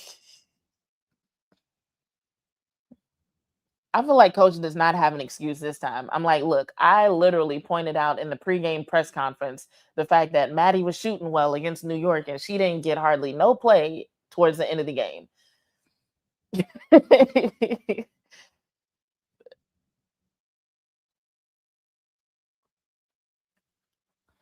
All right, so Enrique finally put some points on the board.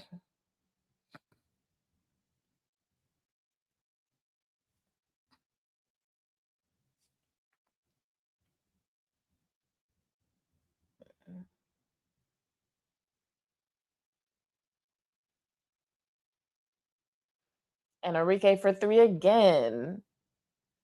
Makes a score 46-47. Portland's up by 1.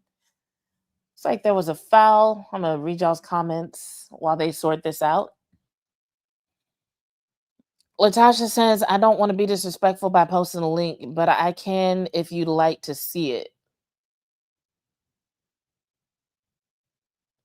I think you might have to because I don't know any other way for me to see it. I don't think we follow each other on any other platforms. So you just post it and I'll pull it up and then like I'll delete it or something. But I just want to see who this creator is. And yeah, I'll probably watch the stream. I might not report on it. Like I might not come back and be like, shout outs and call outs. Today's call out goes to coach because dirty deleting tweets. What?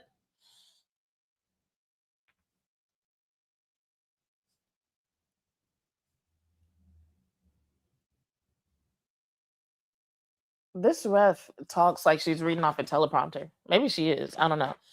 Riri says, my worry is Portland isn't a team you want to stay close to, especially in the fourth quarter. Their crowd is so impactful in how they play. Agreed. He's played the starters a lot of minutes in those back-to-backs, and everyone is ready for All-Star, so they just got to push through it for another half. Or he could sit them down and put the people in the game who are actually doing a better job against Portland tonight.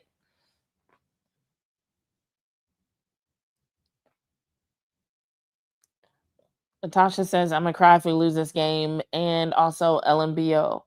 I'm not sure what we're laughing at, but... I'm not going to lie, y'all. I'm tired. I really did wake up at 2 o'clock. And I had a nap, but it wasn't enough. But I'm glad I'm doing this because, one, like I said, I've never done a WNBA watch along before, so I need to practice it. 2, I need to like get my watch along conditioning in because watch alongs actually like they really are exhausting.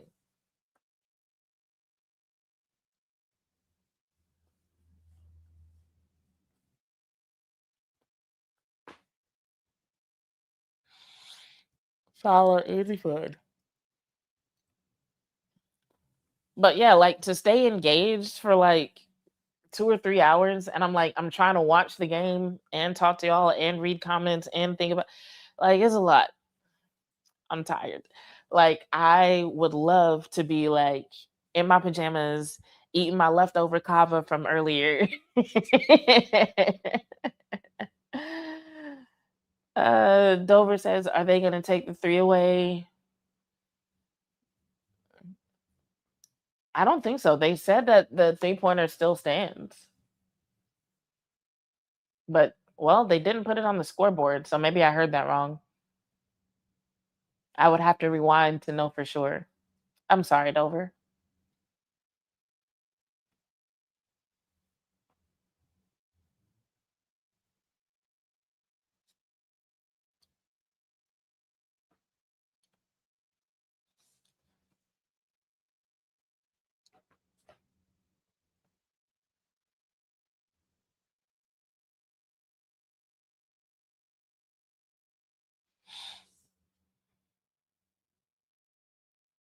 All right, they're still a 1 point differential.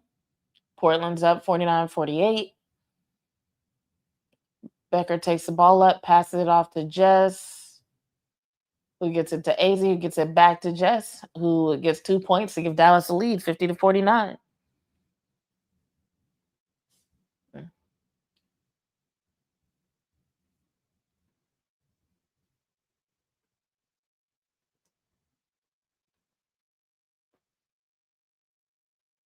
Carlton for 3, misses.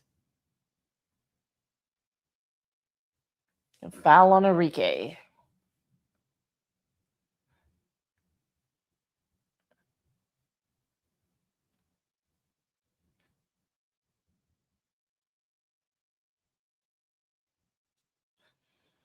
See, that's the part of Jess's defense that people don't like. And I'm not talking about what's happening right now. I'm talking about the highlight that you just showed. Like, pretty much, I don't want to say every time, but there have been several times that coach has mentioned the lack of help defense. And you can pretty much fill in Jessica Shepard was supposed to be there and she wasn't.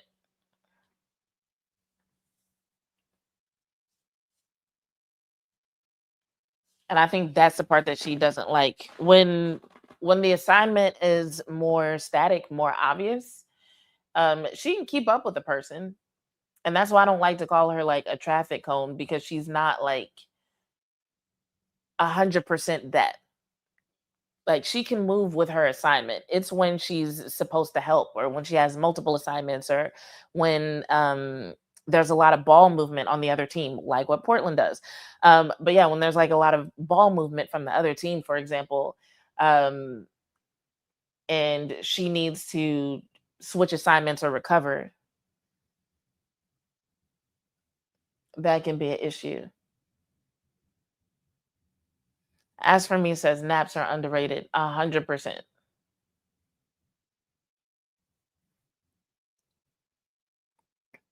I'm yawning way too much, y'all. I'm so sorry.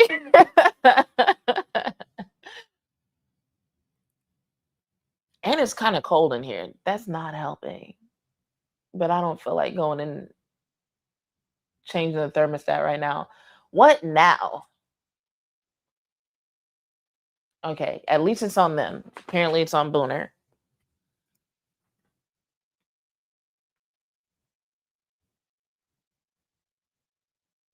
Nice.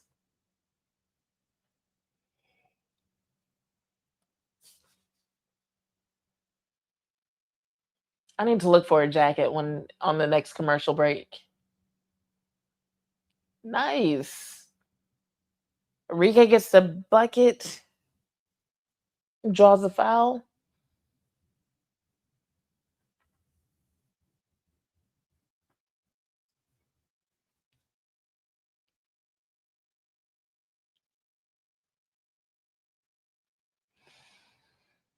That is one thing coach got right about Enrique. And I mean, it's not just him. Multiple people have noticed it. Multiple people have said it. When she's driving downhill and getting to the basket, she's been way more effective. Her contributions have been way better. Are they calling that foul on a walk? Jesus.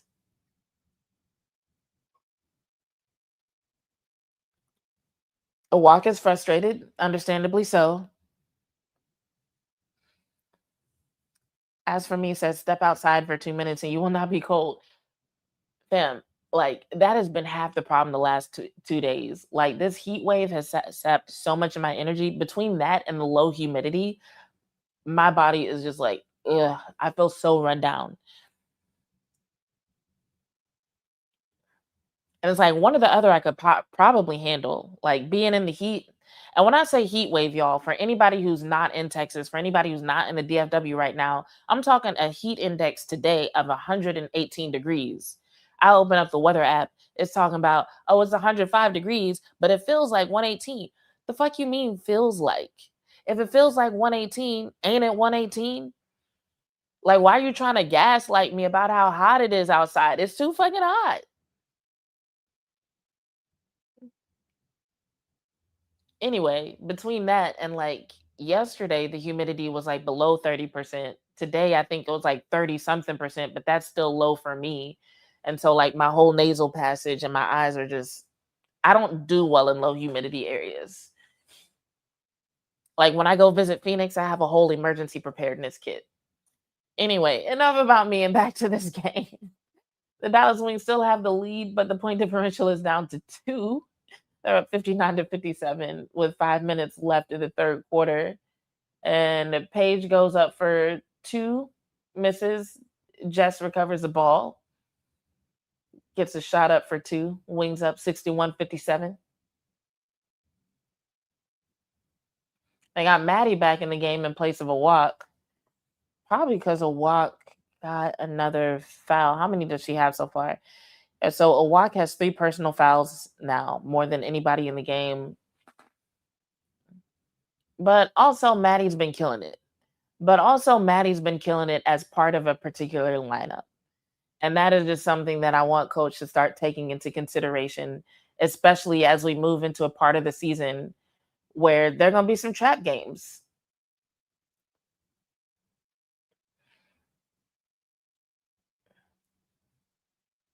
It's like the Wings have a good bench. Use them.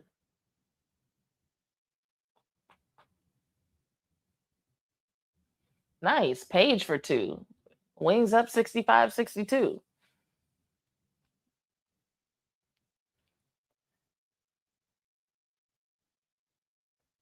I have a feeling that this whole quarter has been a setup by Portland.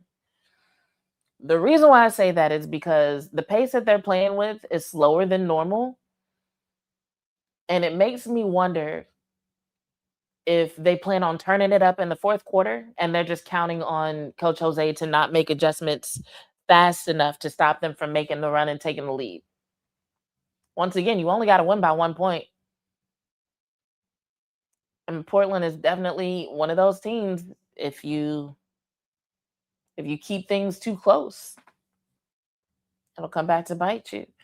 All right, let me look at the comments real quick. Latasha says, just put your PJs on and grab your meal. No, I can't bring myself to eat on stream. Maybe one day I'll have that level of confidence. As for me says, it is 10:33 p.m. in Dallas and it is currently 94 degrees outside. Yeah, but what does it feel like? What's the heat index? Because that's what trips me out. When it's like, oh, it's 94 degrees, but it feels like 101. Let me see.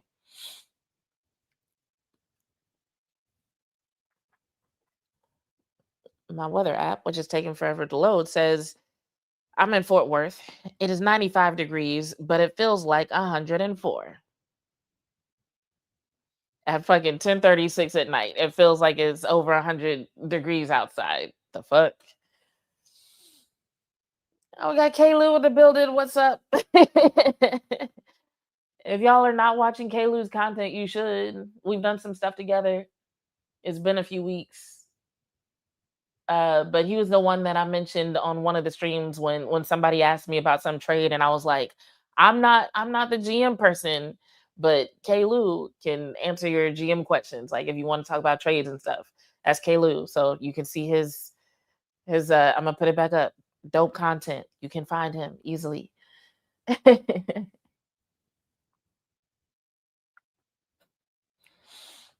Latasha Smith says, feels like death.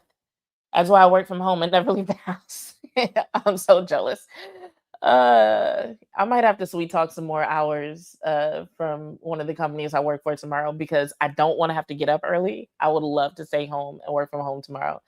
Of course, I have a vitamin D deficiency, but I'll take that over feeling like I'm in hell on earth.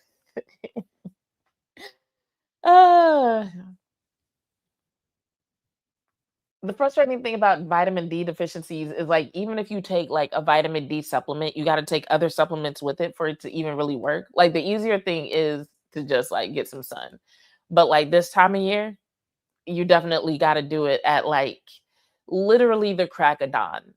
Because as soon as the sun is high in the sky, I mean like the other day when I was having car trouble, I was dealing with that at like 9 something in the morning. And I'm just out there under the hood of my car sweating my ass off.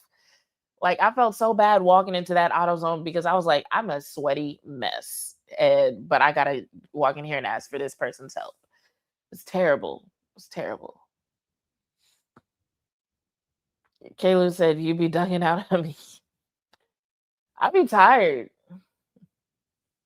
but I'll stay if you ever ask me to do the show, just let me know and I'll stay. I just started leaving because you had other people to do the show, and I'll be like, I'm tired. I'm going home. I'll watch this. I'll watch the playback.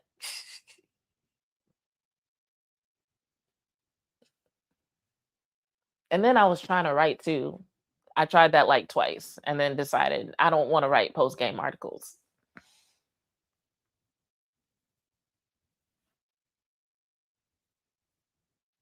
Post game articles are so weird because it's like 12 people writing the same article, and I just don't feel like fighting for clicks like that.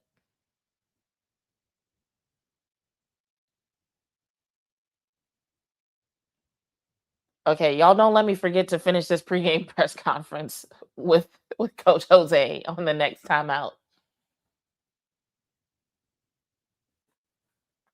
All right, Jess gets the ball to Enrique, who gets the ball to Maddy, who gets the ball to Azziah. I don't like these hybrid lineups. Not tonight, y'all. I really wanna see either the bench or the starters. Especially considering that like everybody on the bench had a positive plus minus going into halftime.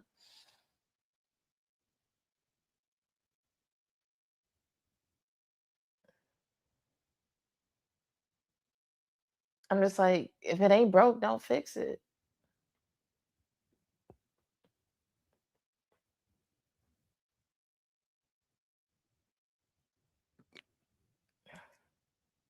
But once again, at least they have the lead for now. But we still got 3 minutes left in the third quarter. I think if Portland does decide to turn it up on the Wings, it's not going to happen until they're into the fourth quarter, no sooner. So I just hope that's something that they're thinking about and not thinking that they're good in this game just because they've had the lead for several minutes.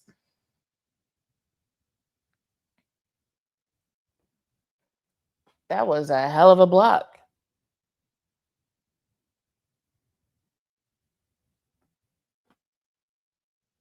Yep, all ball too. Nice.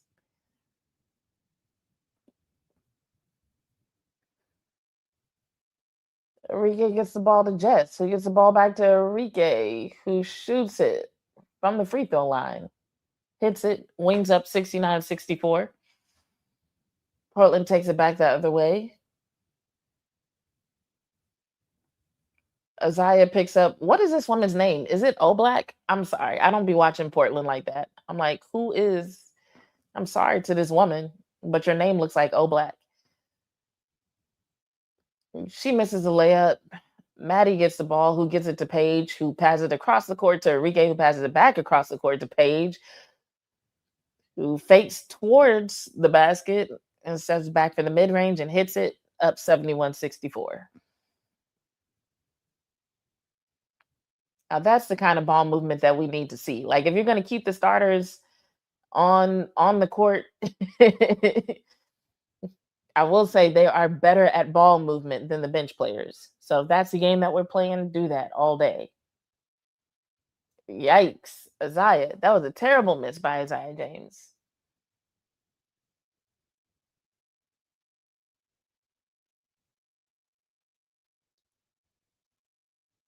And Booner shoots the ball over Page, gets 2. The Wings still up by 5, though. Enrique takes it up, gets the ball to Page. A few feet from the top of the arc, near the logo. We got a whistle. defensive 3 seconds. They've been calling a lot of those. Did a memo go out about defensive 3 seconds?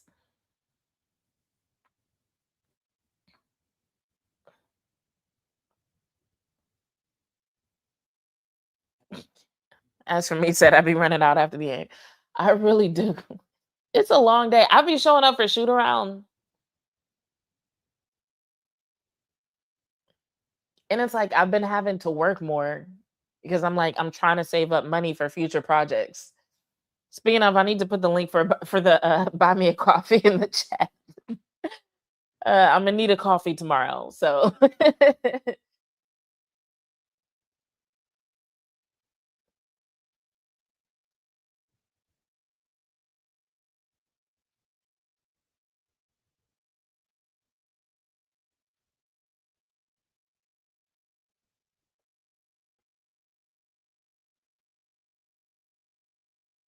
oof, yikes. I hope this is not offensive to anybody, but Winterburn is like the whitest last name I've heard in a long time.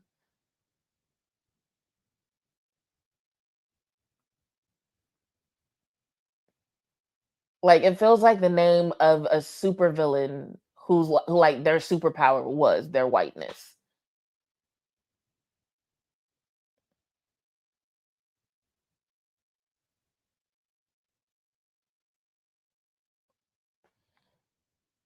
All right, we got Maddy inbounding the ball, gives it to Enrique,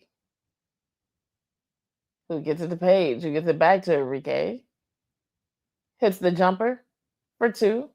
Okay, Enrique hitting some shots in the second half. I dig it.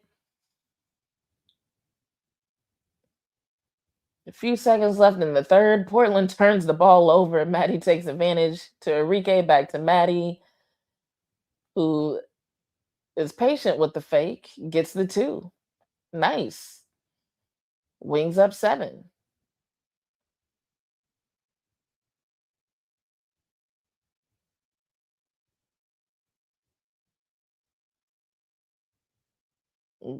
Portland is eating the clock for some reason. And Portland ends up turning the ball over, and that's definitely on them because Azzi was not going to get there in time to defend that 3-pointer that they were about to get off. All right, 2 seconds, get the ball off.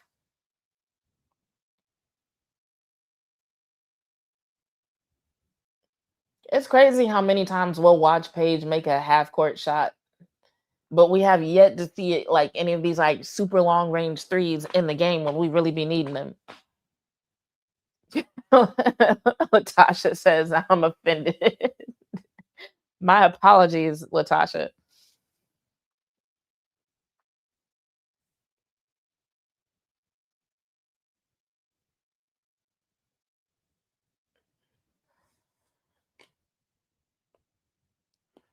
Dover says great passes between Maddy and Enrique.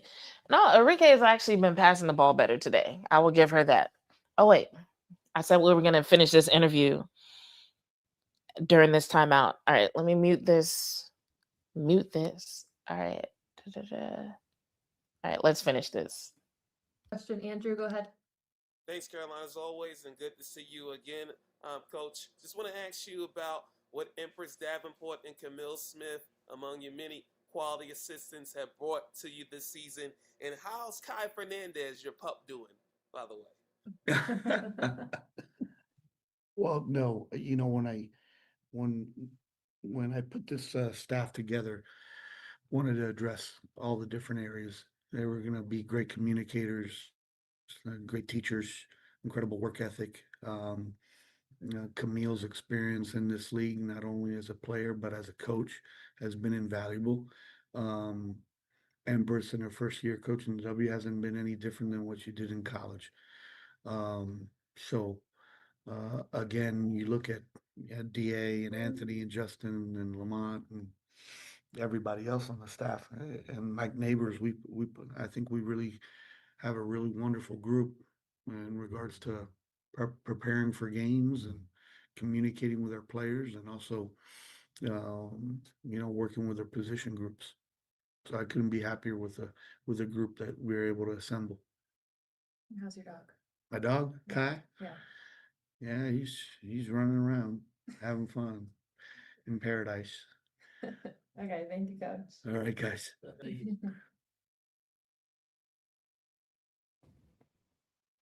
All right, and that was that. I'm glad he was asked about his coaching staff though, because they don't get talked about enough when it comes to this whole equation of how things are going for the team and some of what we're seeing on the court as well, if we're being honest. And I think I was thinking about that today because there are a lot of people who have a lot to say about the questions that get asked in the media. And I'm actually put a pin in that because the game's back on.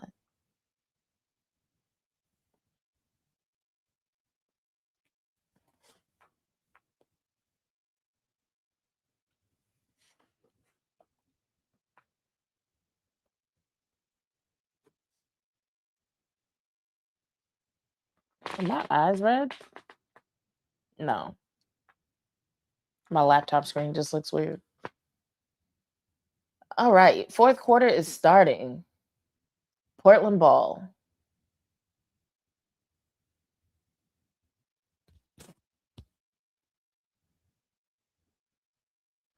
Wings are up 7, 76-69. And DeLeo gets a layup.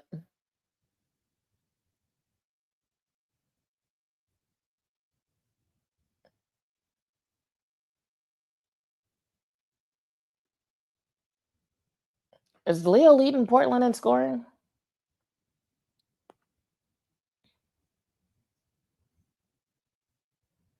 Enrique for 2. Brings the Wings lead back up to. So I'm looking at 2 different scores because ESPN is ahead of my stream.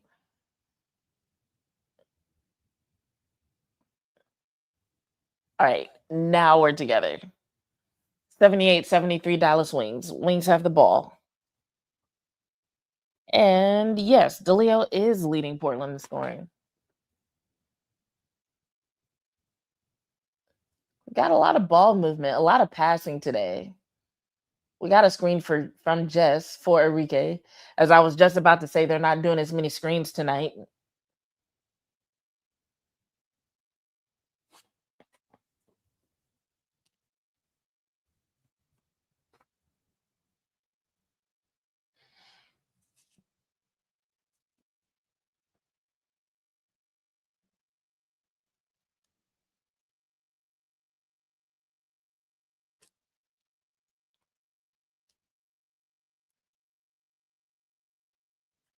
One free throw made.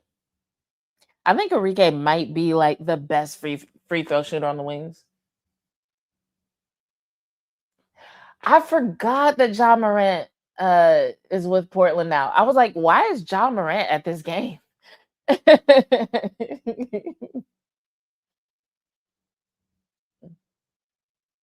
That's got to be a weird place for him to go from Memphis to Portland. Jeez.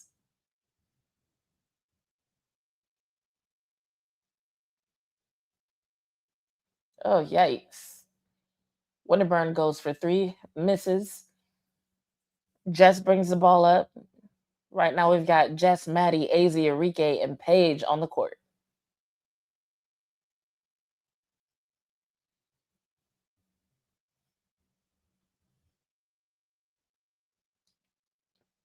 Paige went to the ground. Don't scare us like that. I'm like, why is she falling to the ground? I also got a glimpse of a walk on the sideline celebrating that 3-pointer, which is good to see considering the fact that Maddy is getting a lot of the minutes that people would have expected her to have right now. Dover says 1 more assist from Jess and she has another triple double. Wow. She just can't help herself.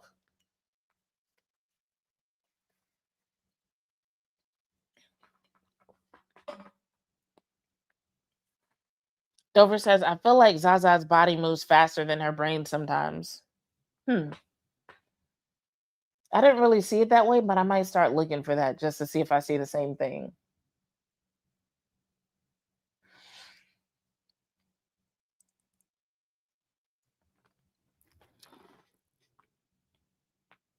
Akel says, definitely like seeing Maddy get some minutes. Yes. Feel free to, well, damn. I was about to say, feel free to clip me asking him the question about Maddy, but you can't hear me in the clip. You can only hear his answer to me. Damn. That sucks. Because that would be such a good clip to post. Be like, POV, you ask coach about Maddie Seegers getting more minutes, and there he is answering, and she has a game like what she has today. But, oh well. I will hold the memory of that interaction. Not everything needs to be content. This Applebee's commercial is making me hungry. But it is reminding me that when I would do my NFL watch-alongs, I always had snacks. But going back to what I said about not eating on camera, it was always like fruit or something. But NFL games are like an hour longer than NBA and WNBA games. Hobbs Karate says, first time all season I've seen the team actually feeding the hot hand. Well, they did it a lot during their win streak. But they are getting better at it. They are getting to the point where it looks more natural, like more part of the game plan, which I would attribute to the fact that they've had more opportunities to actually practice it. They don't get full practices before every single game. So sometimes some of the best adjustments from them start as like an in-game adjustment, and whatever they do in-game is their best opportunity to practice something until they get like actual dedicated practice time. But yeah, they've had a couple of games where they were definitely getting into the rhythm of feeding the hot hand. Like that 4-game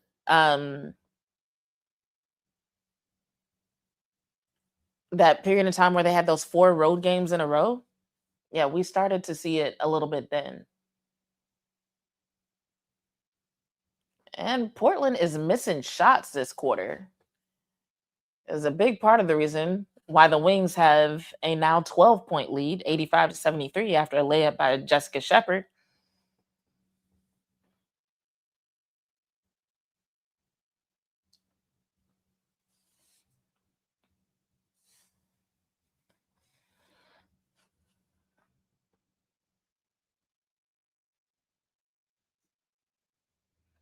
We've got Carlton. A lot of footwork from Carlton. She definitely earned the right to take that shot, but she misses the shot, but will be heading to the free throw line.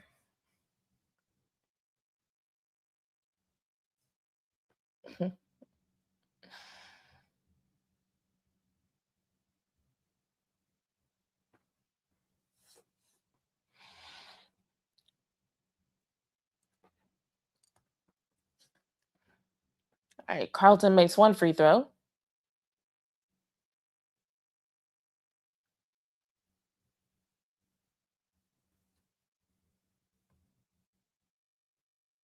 And another.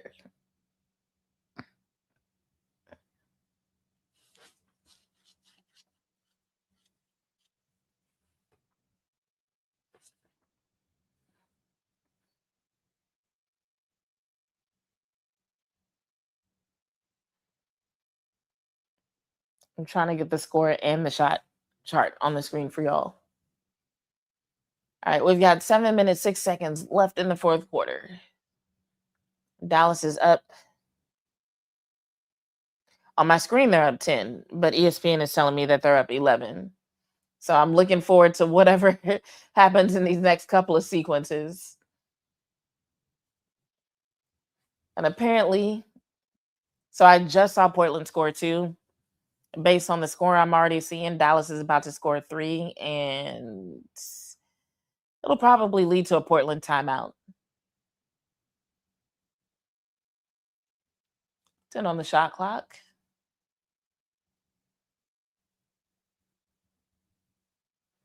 And Enrique hits a long three. Oh, no timeout. Let's see what happens next. We got Carlton driving to the basket again. And Azzi Fudd with another steal on the season. Gets it to Maddy, who gets it to Enrique, who gets tripped.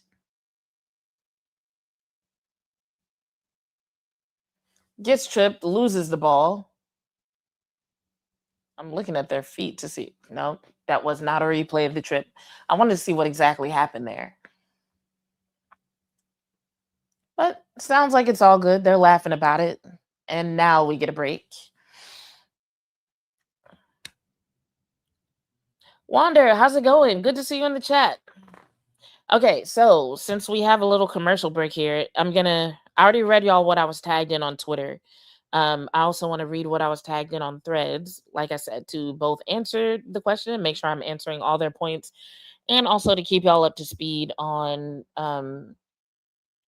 just the conversations that I've been having on social media. So there was a post by Landon Thomas who said Azzi Fudd played the entire second half. This is talking about the New York game and overtime. Only 5 shot attempts during that span, with one of them in the first possession of the third quarter. Wings have to do a better job getting Fudd involved offensively. They had a chance to build their lead, but didn't utilize their number 1 pick. Now, y'all know on this program, we've been talking about this all month. So I have nothing else to add. I feel like everybody in the chat right now, y'all watch enough to know my thoughts on that. So UConn women's basketball stories, Azzi Fudd, that's their name on Threads, responds and says, Jose had previously said a few weeks ago that he was going to try to get Azzi involved, and this week he walked it back and said basically he is leaving it up to the players on the floor to create for themselves. He also basically said he is not inclined to change anything because it's allowing the Wings to win. Your colleague on her podcast broke it down. I posted a clip if you want to see, saying this to say the issue of getting Azzi involved is a long-standing issue. Now, for clarity, Coach didn't say that he wasn't changing anything because they were winning. I said that's what I took away from what he said. Because he had said that, at the beginning of the month that he needed to change things, so on and so forth. And he said that, oh, I'm satisfied with everything. So I'm just like, what's changed? Oh, at the beginning of the month, they weren't as solid in the standings. Now they've gone on this winning streak. Sounds like he's cool with it because they're winning. That's what it sounded like to me. And then I was tagged Kicking It with TS said, if that's somebody in the chat, also let me know because I don't know how to connect who y'all are in the chat to who y'all might be on Threads or these other platforms. But Kicking It with TS says, can you ask Jose about this because it's getting tougher to watch these games, friend? Fair enough. Like I've been saying all night, I leave it up to y'all as fans to decide how pissed off you want to be. So if Azzi not getting her shot is enough to make you feel like it's tough to watch the games, hey, that is a valid take. That is a valid stance. So I said, we kind of already did ask, but there's definitely potential for even more follow-ups on this. Yeah, that's legit. Tonight, I'll break down what we already know about Azzi's usage and some things that impacted what we saw against New York. Now, I don't expect the info so far to actually satisfy most people. Y'all have heard the answers. Those are answers, but they're not satisfactory answers. He's not like sitting down with us like in the film room, like, let me show you what I'm seeing from Azzi, like, giving us a sentence or two, and we do with that what we will. Sometimes there is no good answer, LOL, but it'll at least get us on the same page going into All-Star break. Kicking It with TS responds, don't let his mean mug and Florida energy turn you off from the question. He's not used to the cameras and questions given the college program he left from. However, we need the tough questions answered. He's not using Fudd to her full potential. And mind you, he's been in coaching for 25 years. So I did respond to that. And I'm going to tell y'all how I responded to it in a minute here because the game's back on. Portland just scored. Dallas now has a 9-point lead, 88-79. Maddy driving down the court, gets the ball out to Enrique. Seems like they might be eating the clock a little bit. There's less than 6 minutes left. So they're going to run out as much of the clock as possible, try to keep the lead. Now, they also seem to slow down against New York as well. And that did not end up working out in their favor. And it's not, especially if y'all are missing shots like this. But luckily, Maddy was there to go up for the rebound, and there was a foul called.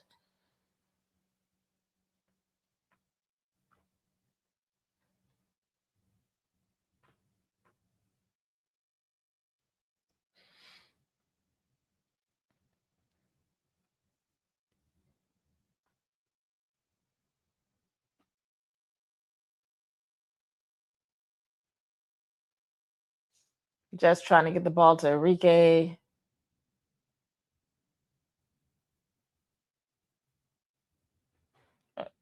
What the hell is that noise?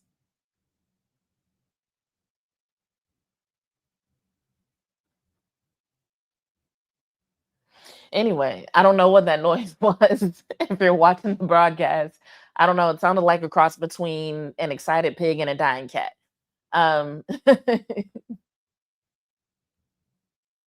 But Enrique's at the free throw line, makes her first free throw, going up for her second. According to the score that is giving away spoilers, yeah, she's going to make the second to put Dallas Wings up 90-79.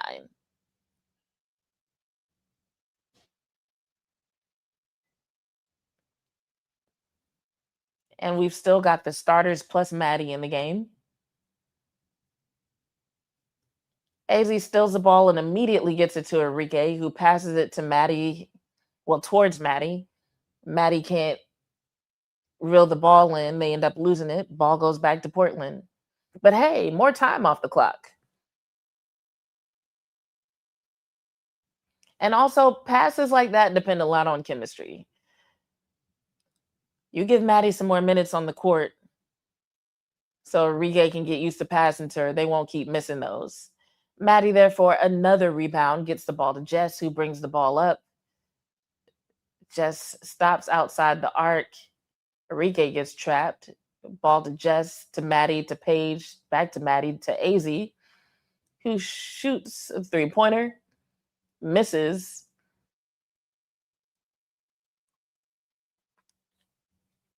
And Paige gets called for a foul.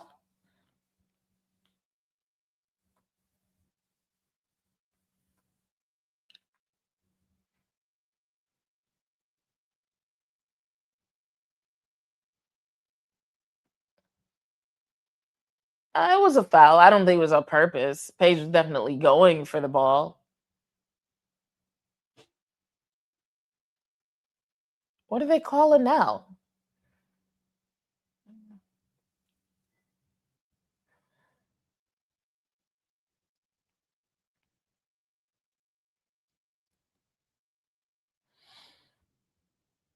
Looks like the Wings have been playing the volume game tonight. Right now, the Dallas Wings are shooting 49%, 33 of 67.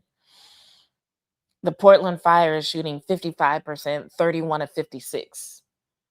So the Wings have taken 11 more shots. And so even though they're not shooting as well, just taking more shots has made a big difference for them, working in their favor.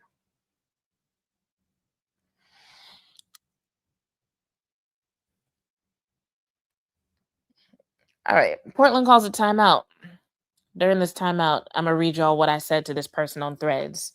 So just a reminder, the last thing this person said, kicking it with TS, said, don't let his mean mug and Florida energy turn you off from a question. He's not used to cameras and questions given the college program he left from. However, we need the tough questions answered. He's not using Fudd to her full potential. And mind you, he's been in coaching 25 years. So I said, it's not his face or energy. If a question doesn't get asked, a lot of times it's because it's something he hasn't answered previously. So for those of y'all who've been watching all season, you remember some of the conversations we had about like when coach literally did not like being asked about minutes or rotation. And if you asked about those things, he would either answer a completely different question or give you like a short non-answer, basically. So I continued. I said, in a setting where we might sometimes only get 1 to 2 questions or 5 to 10 minutes, sometimes less. We've had some press conferences and scrums that have been like 3 minutes, maybe. We don't want to waste that on something we know they won't answer or become the person that gets blown off with short answers. We have to consider strategy, angles, and professionalism. These are interviews, not interrogations. That's why I said sometimes there are no good answers. Sometimes we get what we get. And from there, it's our job to write or talk about any criticisms or evaluations. So, what I mean there is this is sometimes people will get upset that we didn't ask a question because what it feels like is there are some fans who want to see media members air our grievances in a press conference. Like if it were an interrogation, I could go to coach and be like, "Coach, why didn't you give Maddie Seegers more minutes? And don't forget you're under oath." I have witnesses who will testify. They saw Maddie being efficient with the minutes she did have, and yet you kept her on the bench. Like, but this is not a trial. You know what I'm saying? This is not an interrogation. This is an interview. So I asked a question, um, and he answers. And then if and y'all have heard me say it on this show, I've been going through press conferences with y'all, and we hear an answer from coach, and I'd be like, I call bullshit. I've said that, but that's my job. If I think coach is not giving a complete answer, or if I feel like he's being short-sighted, or I feel like there's something about what we saw on the court that doesn't line up with his answer, it is my job to bring that to y'all. And even that is supposed to be done in a professional way. You feel me? So it's like, could I be a sensationalist content creator and come on here, throwing down notebooks and be like, Coach Jose is the worst coach in the world. Fire his ass. Get him out of here. He ain't even like, I don't know, like something to discredit his resume, right? Or I can come on here and say, hey, coach, when I asked him about Maddie, he brought up defensive matchups. Now, I don't think that should have been the priority in the case of whether or not Maddie should have got more playing time in the fourth quarter, right?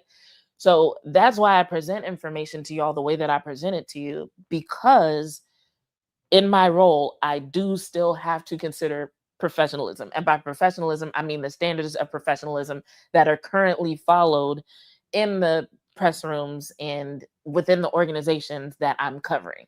You feel me? All right, back to the game, because we got less than 3 minutes left, and the Wings are up by 8, and it looks like they could get another W on the board before All-Star break.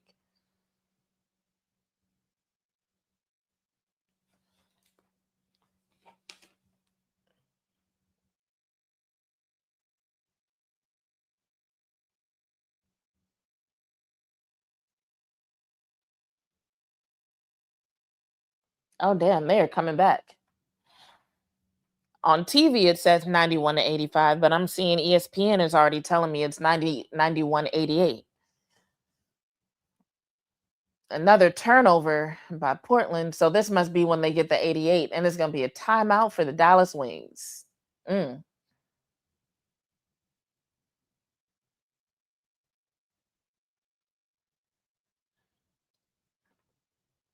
I did think that they were going to turn it up sooner, but I knew they were going to turn it up in the fourth quarter. So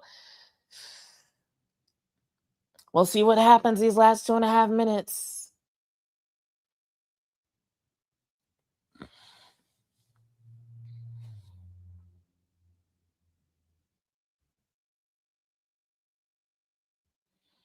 As for me, says, do that, please. Absolutely not. Absolutely not. You trying to get my credentials yanked.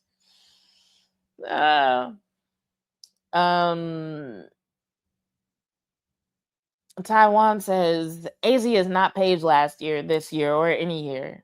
Facts. She is a sharpshooter and playing crazy defense. As a UConn fan, we have seen AZ not shoot well, and she isn't shooting well now for her. AZ is a bit of a head case also. Damn. She is sensitive and cried a lot at UConn, to the point that Gino did not yell at her and was gentle with her as far as coaching. She then asked to be coached hard. Okay, I don't know a lot about that. But I do know that sometimes when people are going through something, they can be kind of sensitive, and then whatever they do to get out of it can kind of generate a little bit of a higher level of mental toughness to where you can go from crying a lot to being like, actually, no, who I am now, the more healed version of myself needs harder coaching. But I say that not knowing the specifics of the situation. I don't actually know what happened there. All right, Jess goes up for 2, misses, but she's going to the free throw line, I believe.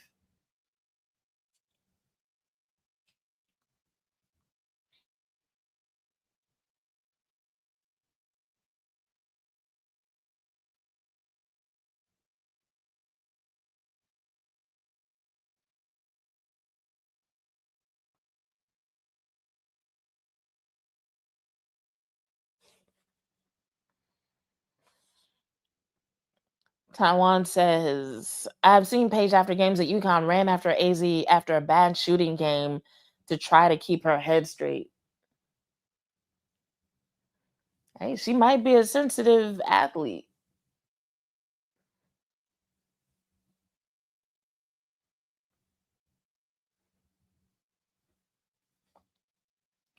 Taiwan says, I live in Connecticut, have watched her for years. I don't doubt it. I don't doubt you. I'm saying what I'm saying in the event that something gets clipped and somebody tries to say, Jazz from the BLS podcast, Jazz from Bitches Love Sports said, AZ sensitive as fuck. No, that did not come from me. I don't know. Because like I was responding to what you said and kind of commenting on how a person might go from crying a lot to wanting to be coached hard. And I didn't want anybody to think I was saying that from any kind of firsthand knowledge or observation. All right, Azzi Fudd for 3. Needed that. Wings up 96-90. 1 minute 54 seconds left in the fourth. Let's see if they can hold on to it. Portland bring the ball back the other way. They're playing defense, but obviously trying not to foul. Good move because she missed that 2-pointer. Wings did not foul, but they did get the ball back. They're eating the clock. Nom, nom, nom. Paige Beckers with the ball. Gets the ball to Enrique, who gets the ball back to Paige, who goes for 3, hits it. Wings up 99-90, and now Portland is taking a timeout. Need to talk it over. You got 1 minute and 21 seconds to erase a 9-point deficit. How are you going to do it? So I have an equation that I use, y'all, to determine like how likely it is that a team will come back. And so it's 6 points times the number of minutes that are left in the game. So with it being that there's less than 1.5 minutes left in the game and Portland is down by 9, my equation would tell me, unless some crazy shit happens, because that's always the exception, right? Crazy shit happening. Unless some crazy shit happens, Portland is not going to be able to erase this Wings lead.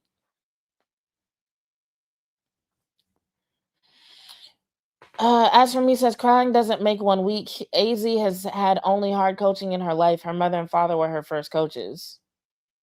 So I don't think I said weak. And if I did say weak, that was an accident. I said sensitive. I don't think being sensitive means you're weak either. It just means you're responsive. A lot of people who exude toughness, it's not even that they're tough. It's that they don't respond. And I do think that there's a difference between how responsive you are and how tough or weak you actually are. But a lot of people do look for those external signs of strength. And I think that's why that gets confused so often. But no, I don't think crying makes you weak. But it is a sign of sensitivity. To me, weakness and strength are measured largely by tenacity and resilience.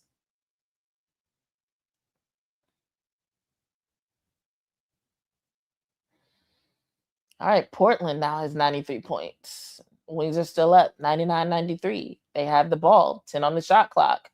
Enrique goes to the rim, misses, but Jess gets the rebound.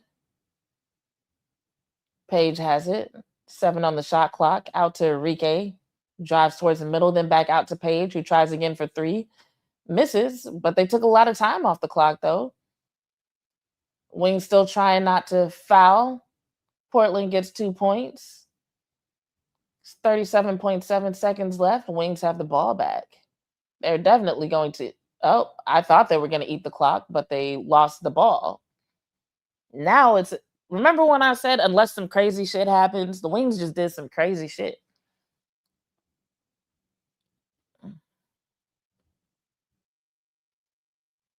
And a timeout with 32 seconds left. Wings up 99-97.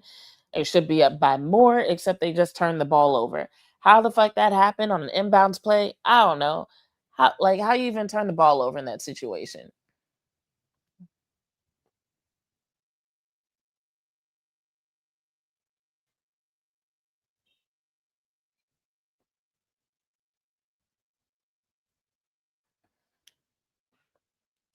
So yeah, it looked like Jess tried to go for a behind the back dribble and just she got pickpocketed.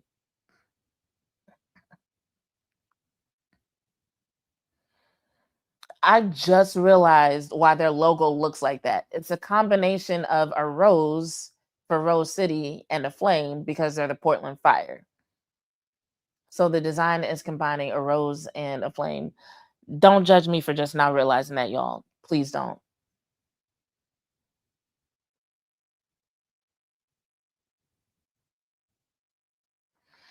Dover says the Wings need to better prepare for Portland's full court press the next time they play each other. I agree. However, I feel like that's not where the Wings have made most of their mistakes tonight.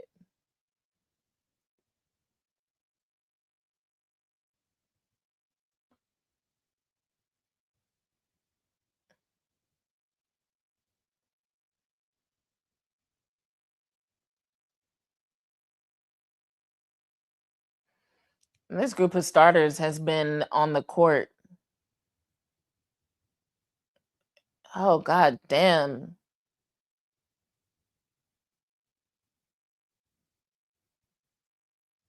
Looks like Portland is waiting. Misses the 2. Maddy gets the rebound.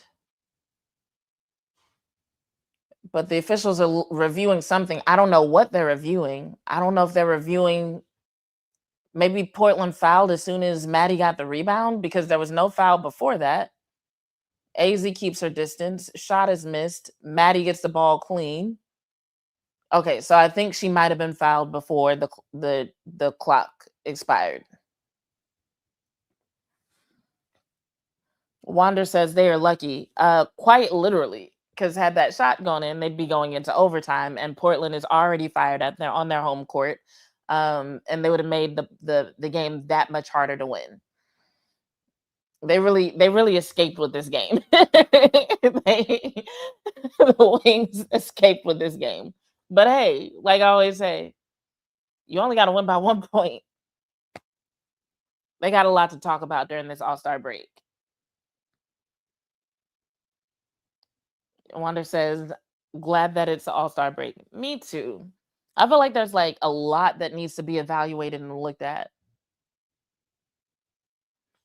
So yeah, it looks like the foul happened with like 0.7 or 0.8 seconds left. But Maddy is a good free throw shooter.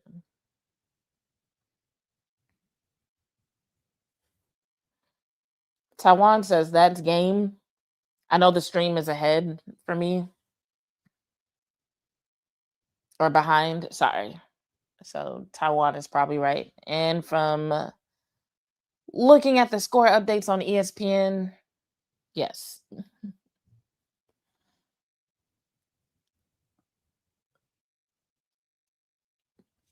Wander says, glad I only tuned in for the last 5 minutes because I had a feeling they pissed me off. Yes, we all need this All-Star break, including the fans.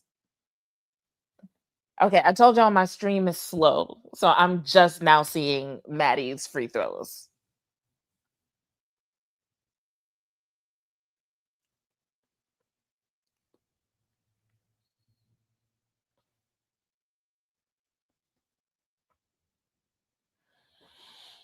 Dover says, I'm glad we pulled off the win. Portland has a tough home court advantage. Agreed.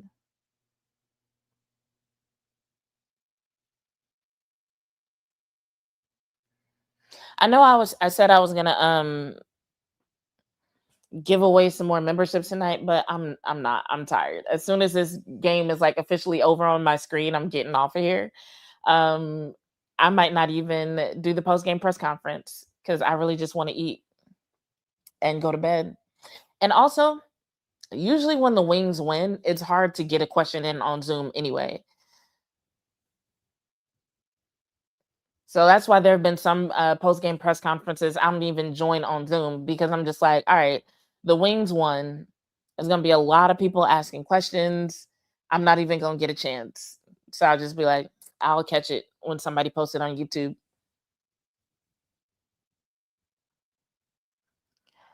But we saw some good things tonight. We saw some good bench minutes. We saw the combination of um, Maddy, Lee, Suge, and Isaiah with Paige on the court. And although he didn't use that combination as much as we would have liked, we saw some good things from that combination of people that will definitely be useful going into the second half of the season. That's something that he can refer back to. So I would call that a foundational piece. We saw Maddy inserted back into the rotation of starting players. Obviously, she wasn't a starter, but we saw her with that group of starters. And that was really good to see. Maddy has been all season, except for a couple of times, she's been efficient with her minutes. She's been a great contributor on both sides of the ball. She definitely deserved to get those minutes, especially tonight. She was making a real difference.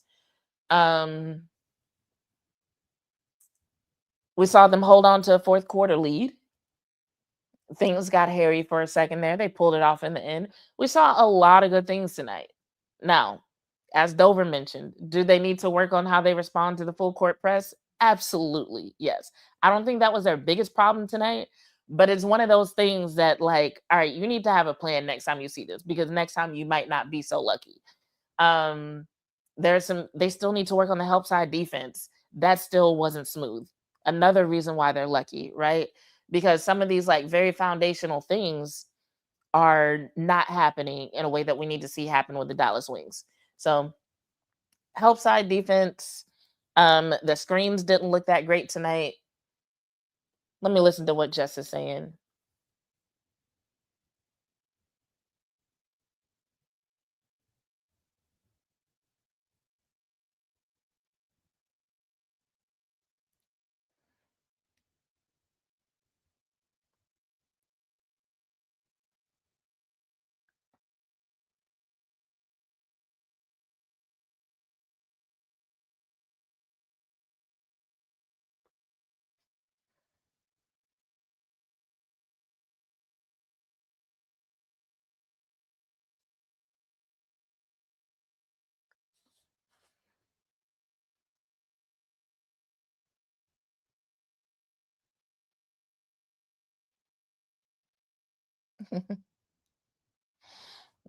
All right, just wanted to listen to what Jess was saying. She said she was able to create when they got her the ball, basically taking advantage of the fact that Portland was really aggressive on the ball screens. And so the guards were getting her the ball, letting her create. And that's how apparently she got her triple double from her perspective. Dope. Um, the Dallas Wings end with 49% shooting on the night, 72 shots. So they made 35 of 72 shots. The Portland Fire, they had a better shooting percentage, 56%, but they took less shots. They were 37 of 66. So, all right. If there's more to discuss from that game, we might. I know before the end of the month, we've got the Atlanta game, we've got the Cowboys starting training camp, so we do have a lot to talk about. So yeah, I'll do another stream at some point. But this particular week, while we have somewhat of a break with All-Star break, I just don't know if I'll be on as much as I normally am. Got to clean up some things on social media, got to work on my website, got to start courting some potential sponsors. So those are my plans. I'm going to take a quick look at some more of your comments.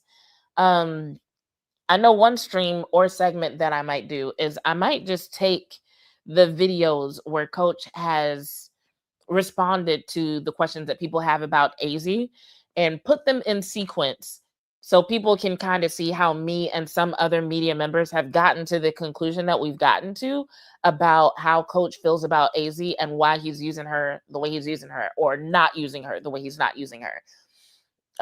Because a lot of times that's what we're doing. We're not thinking about like one game at a time. We're thinking about like, okay, he said this, we saw this. He said this, we saw this. So here's where we are. Like if we just look at this pattern, right?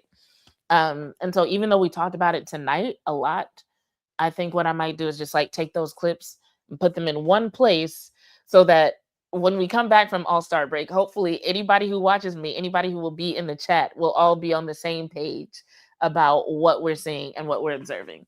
All right. As for me, says no sleep tonight, up all night. Let's get chocolate wasted.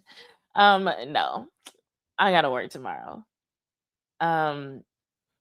So like my schedule is crazy sometimes. So like on Monday, for example, I woke up at 2 so I could start work at 3. I took a nap at like 8, and then I was at College Park Center for shoot around by 10. And then wait, no. Yeah. No. They didn't have shoot around that day. That's how my day normally goes. So no, I woke up at 2 so I could get work done. I ended up just taking a longer nap during the day. But then I ended up going back to a coffee shop near College Park Center to finish my work day, and then went to the pregame press conference. But there are days where I am getting up at 2 and I'm at College Park for shoot around by 10. That just wasn't Monday, thank God.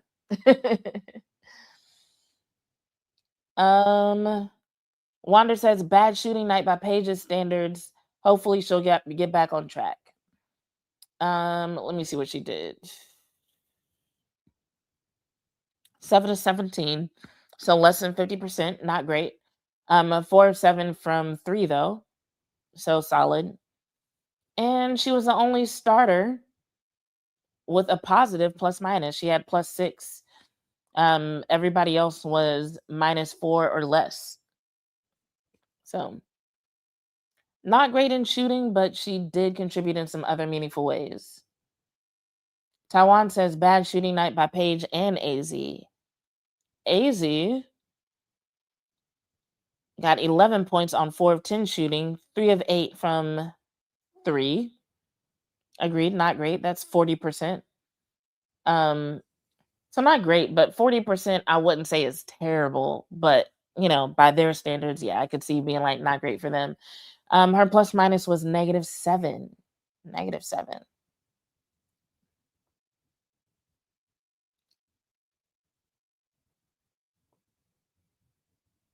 And Wander and Dover are talking about personnel stuff.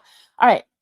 So on that note, like I always say, subscribe if you haven't subscribed. Hit the like button. Oh wait, Arike is talking. Let me see what she's saying.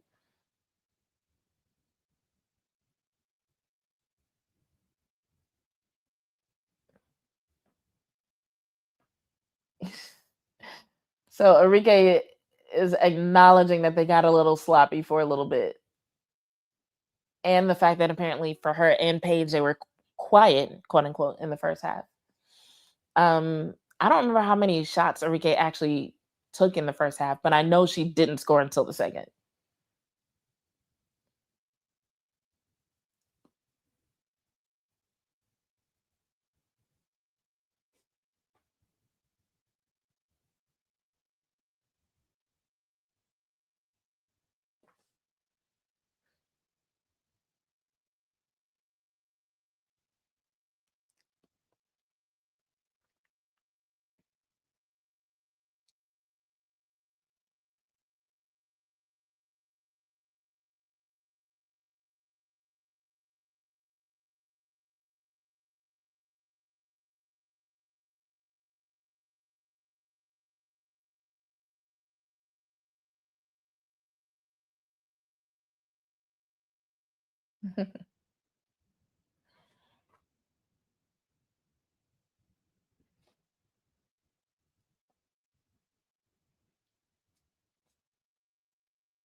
And now Enrique is talking about being excited for Jessica getting another triple double.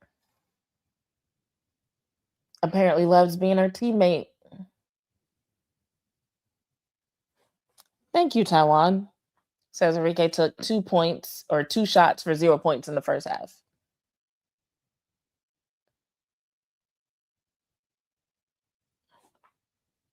Nice, nice. All right, I'm gonna mute this. But yeah, like I always say, subscribe if you haven't subscribed. Turn the notifications on so you know when I'm going live again. We'll do at least one more stream before the end of the month, maybe 2. So yeah, we'll talk about the Cowboy season starting, the Wings going into the second half of the season. And yeah, we do have some FIFA updates to get to. I don't know. We have a lot to talk about. I just need to schedule it out. But keep those notifications on. Hit the like button if you haven't. Thanks, you guys, for joining me tonight. Like I said, the humidity is low, and so my voice is starting to go. So that's my sign to shut it down. All right. It's been fun. Y'all have a good night. This has been another episode of Bitches Love Sports. I'm your host, Jazz Monet, and I'm out. You only think of us as a bitches when you intimidated. Put it that way. I think People that's look at a woman and she's an simple aggressive saying. woman who's out to get what she wants to get. You know what I'm saying? Ambitious, and they want to say, you know, when a male is assertive, this is what he wants. He's looked at as a strong male, but yet when I get it, you know, I'm a bitch. Exactly. And if that's what I gotta be, Exactly. to get what I want and to make it somewhere, then I'll just be that.